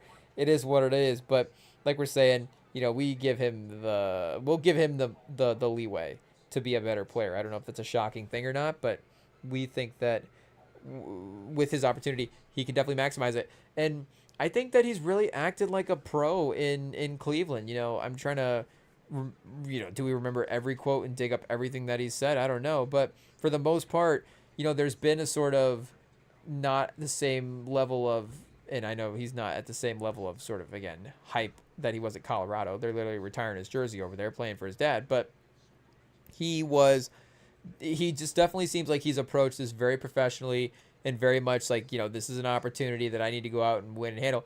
He had the quote running on for his first start of like, I'm what they've been looking for. And I guess maybe if you're going to get really crazy, you could start saying your critical things about that. But again, at the end of the day, he's just a confident quote, and it's right before a game. Let him express that emotion. It's not like he's had the whole week of work, is going to have happened regardless of whether or not he's going to make that quote. So I know you could say what the mentality of the person that makes quote, blah, blah, blah, blah, it is what it is. I like the confidence. I thought it was cold. I thought it was a cool moment. If we need it for the documentary later, you got to have stuff like that. So, and you're like, okay, are these guys thinking about content these days?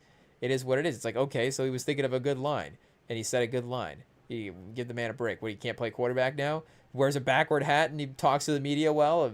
Cowherd, all of a sudden he's not going to like him. But, like we're saying, he is definitely going to need a little bit of time there to continue to adjust to the speed of the league as well. But we also had, I guess we didn't actually get back to the Minnesota-Seattle game quite yet, so now might be the time. And this was an interesting, I don't know if it was game time decision, but seemed like later decision to have McCarthy sit out the game. I mean, the concussion protocol thing, of course, now, unfortunately, we're definitely taking it more seriously. If a guy's in concussion protocol, it's definitely not surprising to see them miss a week after that. But you got to think about who they're playing on the other side of this one, the Sam Darnold revenge game. And if they have McCarthy out there against the Seahawks defense versus Sam Darnold, and he's really struggling, and Sam Darnold is lighting him up, I mean, that is a direct indictment of what they could have been for this season. And, we love McCarthy. I don't even know if indictment's the right word to use. It's just an interesting comparison for what the team-building scenarios could have been. Because at the end of the day, there's so much more to the McCarthy piece of it than just, again, is Darnold a better quarterback? You get McCarthy on the rookie deal. You get the longevity of what he could be as a franchise player. And you could have done a shorter deal for Darnold as well, too. I get that part of it. But also committing to McCarthy at some point and just buying all in from him and giving him that confidence is not a bad thing as well, too. I imagine that, we've heard time and time again about franchises destroying young players' confidence, and they're trying to build it up. So, we're going to blame him for that. It is not the worst thing in the world there. But the direct comparison of what McCarthy could have been to Darnold in this game, I think might have been a little too much possibly for Vikings people, fans and team people, for them to handle. Because, to go with Brosner is definitely a call. And maybe they were trying to see what they had with Brosner as well, too. They were like, if we're ever going to sit McCarthy casually at some point in this season after, going forward, it would have to be after a concussion thing like this, or we announce concussion protocol and then see what we have with Brosmer. But shout out, this was the best McCarthy performance that we've had all year, was from Brosner. Not to say that Brosner played like McCarthy, but the best performance for helping McCarthy continue to get a starting spot in this lineup is one where other guys sub in and you're like, okay, at least McCarthy. I don't know if against this Seahawks defense he throws 4 picks. It is one of the better in the league, so there is always that chance, especially with our guy McCarthy. It is what it is. But regardless, you do see a definite change in the stats when Brosner was out there today. And, McConnell, for as good as he's been with the quarterbacks, like we still love him with the quarterbacks, I would still trust him with any really, really good to kind of good quarterback to get, I guess really good production out of him.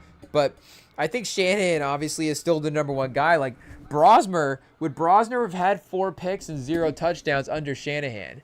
I mean, Shanahan has gotten some stats out of some quarterbacks, make no mistakes. Hey, pause. But I think his ability to be able to manage that, with just some of these quote unquote random guys in these games is what still gives him that top notch. I don't know if it's just play calling notoriety, but it still, I think, makes him number one for me in that aspect, because McConnell was definitely getting there. I think if I was starting a franchise, if you had asked me in like week 4 or 5, which coach would you want to build a franchise around? And, we're just leaving McVay out of this conversation as well, too. I mean, he could definitely be the right answer, McVay. But for me personally, and I guess I don't even know if it would have been the coach, honestly, if it would have just been like, what can my offense look like visually when it plays? Like if my coach is McVay, but he's running Shanahan's offense, like that would be the ideal scenario. Again, Shanahan. So if we want his mind and his plays, I guess we just have to take him. Pause. But like we're saying, McConnell is definitely a guy that for us would have been making a case for maybe he's our own kind of personal favorite top dog coach in the league. But no, again, I think Shanahan would have had Brosmer at like 250 and 2 touchdowns, and maybe Brosmer throws a pick in there just because it's him as well too, respectfully. But the quarterback play he's still gotten from his good quarterbacks, and Darnold specifically was obviously really impressive. But now Darnold with Mike McDonald is also, playing really well as well too. And McDonald even is moving a little bit into that territory. I know he's not maybe the offensive play caller that O'Connell is, or the quote unquote quarterback guru if he gets that label, but he might be, coaching wise, culture wise, bringing in the defense and turning them around just as good as any of these other guys on the list. So he might have taken kind of a spot as well too from McConnell in that sense. And he's not going to be too far off as well. And I guess we're leaving out Andy Reid. I'm not going to name, I guess, every name maybe that I would have in this conversation. But yeah, he is definitely a little, I don't want to say I cooled off on him, because I still feel really strongly that he is one of the better coaches in the NFL, and that if I'm making a list of guys to start franchises with, like I'm saying, he's going to be really, really high up there. But I don't know if he is quite number one. So, again, it's just, I guess, however that would technically count. But not much run game for Seattle today. I guess not much stats just because they're turned over and, they're working with shorter fields and things like that. But Darnold, same amount of pressure, sacks, I guess, as Brosmer. 4 for 34 Brosmer, 4 for .3, 4 for .3 in there, for 4 for 30 for the sacks for the yardage, we should say. But yeah, either way, McConnell, we're not going to take away too much from your third or fourth quarterback starting on the year. At some point, you're probably just going to be a little bit too far behind the other team's starter as well. But again, we have seen, shout out to Shanahan. He's obviously been able to do some fun things with some of these quarterbacks. So, pause. So, Thunder now have made this a little 9-point run. We didn't necessarily look at the right time to see the run that they had, but they're going to pull away at some point in the game, and there it is, even if it's late. Shaden Sharp, though, picks off the pass going the other way, is fouled in transition by Williams. So they were up by 9 earlier, the Thunder were, and the Blazers made the charge back and even got a 4 to 5 point lead at one point as well. So, again, 9 not impossible, seeing as how they've already done it today. And the turnover foul situation here, I guess we'll see if it's offensive or defensive. If it's defensive, that would be helpful as well. But the Dolphins, have they been better than the Colts lately? What do we look up the Colts record and say that they were 1-4 as of late, 1-3? And the Dolphins might be, honestly, the complete opposite. McDaniels has them up to 5 wins. I don't even know if it's good for the team at this point, because at least they were a tanking team beforehand and would have had a number 1 draft pick. Okay, they're really high draft pick. They are at 4. Oh, that's right. It's not updated yet. So they are at 5 wins. Wait, where is Tankathon? Got them associated. Number 12. They're moving out of the lottery. the Dolphins are over the Bengals and the Vikings, which, based on the seasons, and one spot below the Ravens, based on the seasons, is not something that I would have necessarily guessed as well, too. Over Atlanta, over the Commanders, Jets, Browns, Cardinals in there as well, too. But, yeah, even though he gets a little lost in the mix sometimes, he is definitely a guy that is worthy of the nod in that way. So, yeah, 102 to 106 with 5 minutes left in the Blazers Thunder game. I guess 6 minutes left as they go to break. Like we said, we'll keep an eye on the fourth quarter there. But, hey, yo, chat, we can't just keep getting the segment shorter and shorter. It is what it is. I think if we take one more quick break, we can power through and finish this up. One muted? Okay, there we are. Hit the mute button. Hey, yo, I guess new technology every day. It is what it is. But yeah, like I said, we're trying. I don't know if struggling is a good thing or not. It is what it is. If you're tuned in and a loyal member of the Rem and Sam fam, then we really appreciate you sticking it out with. Toughing it out with us. I don't know if that's better or not. It is what it is. But we'll try to make this the last short break here as we maybe refill the water bottle. I don't know if we can track down a cough drop or not, and see if we can get the voice reset for the final stretch of the Rem and Sam pod. We'll just lock it in now. Hey, yo, it is what it is. But NFL Week 13 is done. Of course, Sunday Night Football is starting up here. Maybe get a little Sunday Night Football watch along the first couple of minutes as well, too, as also this fourth quarter winds down of Blazers Thunder right after this.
Okay, chat, we're back. We'll officially lock in on the Thunder Blazers game, and then once this game is done, we're just gonna have to take off. I don't know if we're gonna have any.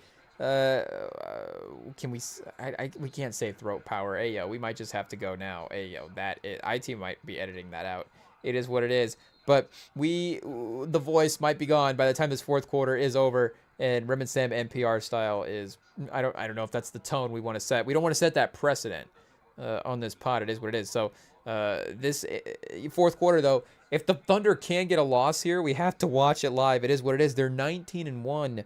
Oh man, the Blazers at 8-11. You wouldn't think it, of course, looking at the records, but they did. They are the one loss, so that maybe proves that the Thunder are actually the best team of all time. If this random 8-11 team is the only team that's just like, okay, for some reason they match up good with them, but I don't know if that also would mean that the 2017 Warriors or the 1995 or whatever, best probably not 95. Is that the 1 year Michael Jordan wasn't there? The 1992, 91. What is the best version of the Bulls? Hey, we'll have to go back and look. But, whatever Rodman, Pippen, Jordan combo, it would have been in the later years as well, too. So 96, 7. The 97 Bulls versus the 2025, 26 Thunder. Or the 97 Bulls versus the 25 Blazers. Maybe we just put this Blazers team in history and see how many historic teams they're able to compete toe-to-toe with. Imagine a team of champions, a tournament of champions, and it's the Blazers in the mix as well, too. I mean, not to be disrespectful and say we have to, make an exception to throw a Blazers team in there for tournaments of champions. I guess they would have the Bill Walton team as well, too. So imagine Denny Advia versus Bill Walton. You never know. I mean, he's had his success against Shea. Pause. But 5-point game, 4.5. We've got the Shea ISOs starting to cook up. And I mean, chat, what do you do? What do you do? He was all over him. The defense was right there. Shea was spinning and whirling and Durbin, and there's nothing you can. I don't even know if that's a word, but or a term that they've used in 50. We might have just broken like a 50-year drought of somebody using the term whirling and Durbin, but. That's what Shea was spinning around doing right there, and it is impossible to stop if he is going to hit that jumper. So we also do have Sunday Night Football quickly approaching, about to fire up, and somehow with us losing our voice, we're still able to get off more takes than Jason Garrett. Hey, yo. But shout out the clapper. It is what it is. But we do have what looks like a competitive night in the NBA as well too, including the Wemby-less Spurs, which I guess maybe just in honor of the injury, the jersey had to take a night off as well too. It is what it is. We just never remembered to set it up today. Shout out. But Fox with 21 on 9 of 12 from the field is encouraging, going toe-to-toe with Edwards, who has 16 as well. Randall with 17. So Spurs down 1. Vassell with 9 on a pretty efficient day, but nothing too crazy. You say, man, you really are a journalist at heart because you have Thunder versus Blazers on instead of Spurs versus Timberwolves. Yes, that is true. We are a journalist, but also the Timberwolves are, we can't watch them because of the local restrictions. It is what it is. We need to get FanDuel SN North. League Pass does not count, so we are forced to watch Thunder Blazers. And this Toyota half-court shot by a fan was just, the attempt was covered up on the camera by the mascot. He just stepped in front of the camera. I think he missed, so maybe he saved the fans' dignity there to the TV audience, but it did look close as well, too. The attempt almost went in, so we'll see. I guess maybe we won't see a replay. Oh, we do see a replay. Shout out. Ooh, it was online almost, just a little bit to the right. Hey, in a little bit, pause, a little bit long as well too, kind of off the backboard, but a good force off the backboard where if it had been straight, he would have banked that in. It wouldn't have been, I guess, a miss would be a way to say that if he had, hit it off the backboard at a weird angle. So I don't know if he was trying to go for the bank and just went left. Did I say right earlier? It was right on the camera. It was left in real life. But if he went left, with it and just missed the bank opportunity, because banking in that half court that is a good angle as well too. You know, if you're gonna swish it, you know, you really got to be locked in. But sometimes you can visualize the arc, because you know they say to do that as well too. You got to visualize the flight of the ball. But in basketball, we're saying, but you can visualize that straight on bank shot for a half court sometimes a little bit easier than you can visualize a swish. Though, I mean, make no mistake, your boy can visualize a swish. And in the park as well, too. I mean, the in the park half court is a little bit closer than an NBA arena half court attempt. So just the visual of pulling up from a half court line at some park somewhere is usually, you know, kind of cool and also much more manageable than an NBA game as well. But sometimes, you know, if you visualize the swish, you're good to go there. Murray for three, less than 3 minutes left. That's Chris Murray, not Keegan. We'll see if Keegan ends up joining him here, though, if the Kings end up trading everybody. Though, of course, he was the one guy, you know, shout out to our guy Keegan Murray. He was the one guy that they said that they wouldn't trade as well. Okay, wait, updated playoff picture with the games today. The Colts are the 6th seed still, so 1 game over Houston. Okay, that's good. I guess I don't know if we saw that correctly in the standings or not. I needed the in the hunt category as well too. KC below Pittsburgh now. I think the Pittsburgh game was maybe messing that up. Oh, because Baltimore jumps up in the division winner. So we know Denver not really going to change much there, kind of record-wise, a couple steps ahead of their, you know, division opponents and the team with the next seed division-wise as well too. But the Jags are right there. Could the Jags get the 2 seed if Commanders were able to get an upset tonight? You know, it would be on the table. But yeah, Indy as well too is still in the playoff mix, so that's good. At least we didn't drop fully out of the playoff circle today. I guess with only 4 losses, we wouldn't do that. But Shaden Sharp swooping in for the dunk, cuts it to 4. Only 7 tonight, so unfortunately, you know, his efficiency over the season, you imagine the defense of the Thunder is probably not going to help that out any. Maybe these games are going to be his lower scoring games of the year. It is what it is. But that's right, Jalen Williams is back for the Thunder now as well too, J-Dub. So, I mean, they went 19-1 without their second best player, literally just Shea doing his thing. Hey, yo, AJ Mitchell's just like, I got this. I'll be Jalen Williams for a couple of weeks. And now Jalen Williams is actually back and can give you that production. So Denny Advia, 25 and 19 and 10. Whoa, Denny Advia is the best player on the court tonight. It is what it is. I mean, with some of these Shea buckets, just he's going to be the best player on any court. The double team, he can't be he can't be stopped. He can't be stopped. Is he better this year?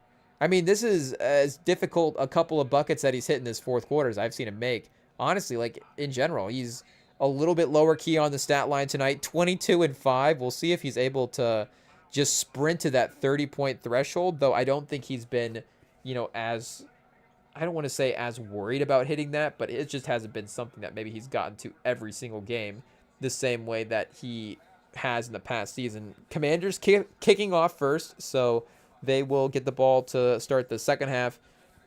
We'll see if Bo Nix here is able to set the tone early. So yeah, even Advia 25 outscores Shea for tonight. Robert Williams getting some final 5 minutes. Yeah, Shaden Sharp's going to get subbed out for the last minute 15 here. We'll see if they go a little offense-defense. But are they going Rupert for the defense probably? Rupert, Murray, Kamara, Advia, Robert Williams. Jeremy Grant is the lineup, if I'm getting that right. Or is that Chris Murray? I don't know why I'm thinking it's Rupert as well too. Shout out. I'm just looking at the wingspan and thinking it's our guy. But Chris Murray's also our guy as well too, so we got to give him his respect. Oh, is that AJ Mitchell? Oh man, AJ Mitchell. Jalen Williams back and Shea cooking right now in the fourth quarter, and he just ISOs right up the court. He didn't even pass. I don't think he even passed. He just went one-on-one, up 5, hit the bucket, up 7, kind of a clinching shot. Just the sixth best guy on the team, maybe 7th best guy on the team. Like it's no big deal, casually. So again, you know, the 8-11 Blazers, but still, you got to give them their respect for being able to fight against the Thunder. Shea again from the mid-range. I mean, you can't do anything, chat. You can't do anything. If you were in the park and like a guy hit that for like the third shot in a row, you would be like, oh, he actually is good. Like, I thought those first two shots were just lucky the way he was spinning around, and I was like, right, it's like, this is the best defense I've ever played in my life. And then he comes down, it's like a third time in a row. You're like, oh, he actually just makes all these shots. So it's like, Shea is just actually just makes all these shots. It's ridiculous. He might actually be the 5th best guard of all time, shot making wise. Like, we might actually have to have that conversation about, from a pure shot making ability, where does he fall? Because just from a variety standpoint, like, he's got a deeper bag than Wade. So I don't know if that makes him a better guard all time. He's not a better guard all time than Wade, is he? Wade has multiple titles. Wade, what he did in the finals, speaking of free throws, obviously, obviously that's probably the joking comparison that we can make there as well too. But that's still, I would say, more impressive, right, than what Shea did in the finals. If we're just being real technical about it, and we had to make a ranking, we could do a century ranking as well too. But he might be one of the 5 most skilled shot making guards of all time. And once we start getting into that list as well too, are we saying like the best shot making guards of certain, of guys that have made the first team All NBA as well too? Because where does that throw in, like, did Pistol Pete ever make first team All? Is Pistol Pete one of the 5 best shot making guards of all time? Technically, in the bag that he had. If we're like, I don't know who the guy you want to bring into the argument is, but either way, it doesn't matter. Like, Shea's got him wiped down, chat. Hey, yo, it is what it is. We'll see how many SGA bars Drake's got to drop on Iceman to try to get that relationship up to, top-notch athlete rapper status, I guess. But he has definitely, once again, closed out another team. So yeah, Advia leads the team in points, rebounds, assists, and free throws made. If they're just throwing that into the stat sheet as well too, to give him another category, but you got to give him his respect. I mean, he's made a ton of them tonight. So Broncos, early third down. Commanders defense at home, making Bo Nix run around there a little bit. But 3rd and 10 near midfield. Broncos already finding some early success. But we'll see if they're able to keep the drive going here. And we're sputtering to the end, chat. It is what it is. The voice is dying out. We'll see how many more minutes we have left. Hey, yo. I don't know what we're allowed to say about we can see the end, but pause. But it is what it is. 23 seconds left in this game. Plus, having to retry and go a little bit later as well too, because of the technical issues on the first live stream. We're gonna have to. We've cut into our little grocery store time, chat. Hey, yo, meal prep Sundays. We'll see if we can make a run. And I don't know if we mentioned that in the lost tapes or not, but we did just casually get a foot of snow this weekend, so storage shopping scheduling stuff has been a little bit different. Oh, the camera just glitched again, and I was like, well, at least we kind of got most of an episode as well. And there's only 22 seconds left in the game, so it would have been close enough. But yeah, anyways, meal prep Sunday still got to go on as scheduled for at least an attempt, but we'll have to get to that right after Shea knocks down these free throws. I guess they're about to go up 8-9, so they will comfortably kind of close out this fourth quarter here. And I guess we got to end whatever ending on the live stream on a make is. It's like maybe double commercials. I don't know what the proper exit point is. Pause. But we got to also probably finish this drive for the Broncos as well too, and see how where the success on this opening drive ends up, because they are nearing the red zone and it is looking like a nice opening possession here for Denver, using up some clock but controlling the pace. Again, you got a injured limited Commanders team, so you don't want to necessarily and they're taking Harvey off on when they're in the goal line. Okay, so they can Dobbins is out, but they can't give my man Harvey some more fantasy points. Hey, yo. It is what it is. Let Harvey make a dent, chat. Hey, yo. We might have to leave. Honestly, they might be taking our voice after that one. Oh, back shoulder. Did he make the catch? He did, but I don't know if he was able to land in bounds. 3rd and 5. Impressive grab, though, by the Broncos. Did George Pickens make that catch? That's a Pickens level out of bounds type catch. Yeah, both feet out of bounds, kind of clearly. But and you got to give the defender his credit for making the push out of bounds there. And somehow in NBA fashion, this drive is going to end before this NBA fourth quarter.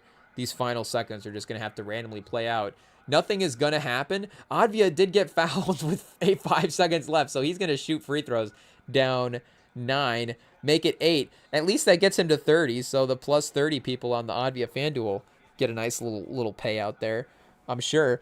But yeah, 4th and 5, so Denver's lining up for a field goal. Okay, chat, we might end up in a perfect a dead heat here between these two events. We'll see what happens first. Will this NFL drive, opening drive, finish up before not just like, one drive for the whole fourth quarter, but okay, there we go. From the checkpoint on where we were at, it should have seemed like the fourth quarter should have run out of time there long before the final drive ended. But we just now got the final buzzer for Blazers versus Thunder, and the field goal attempt goes for Denver, Washington. So it works out perfect. Mariota takes the field. Hopefully Denver with the lead now is all we need to see for Denver to get the win. But, hey, yo, with a voice that is running out. We're not trying to complain, chat. We're just trying to keep you up to date on what's going on. It is what it is. We're just hanging out watching the sports. So at the end of the day, losing your voice, the worst of our worries. But, we're physically incapable, chat. We're I was going to say potency issues. I don't think that's the right term. Hey, yo, it's a good thing when you don't know what the terms are. Is it just called competency? Like, I mean, obviously there's just competency and just being competent, but I don't think that's the right term.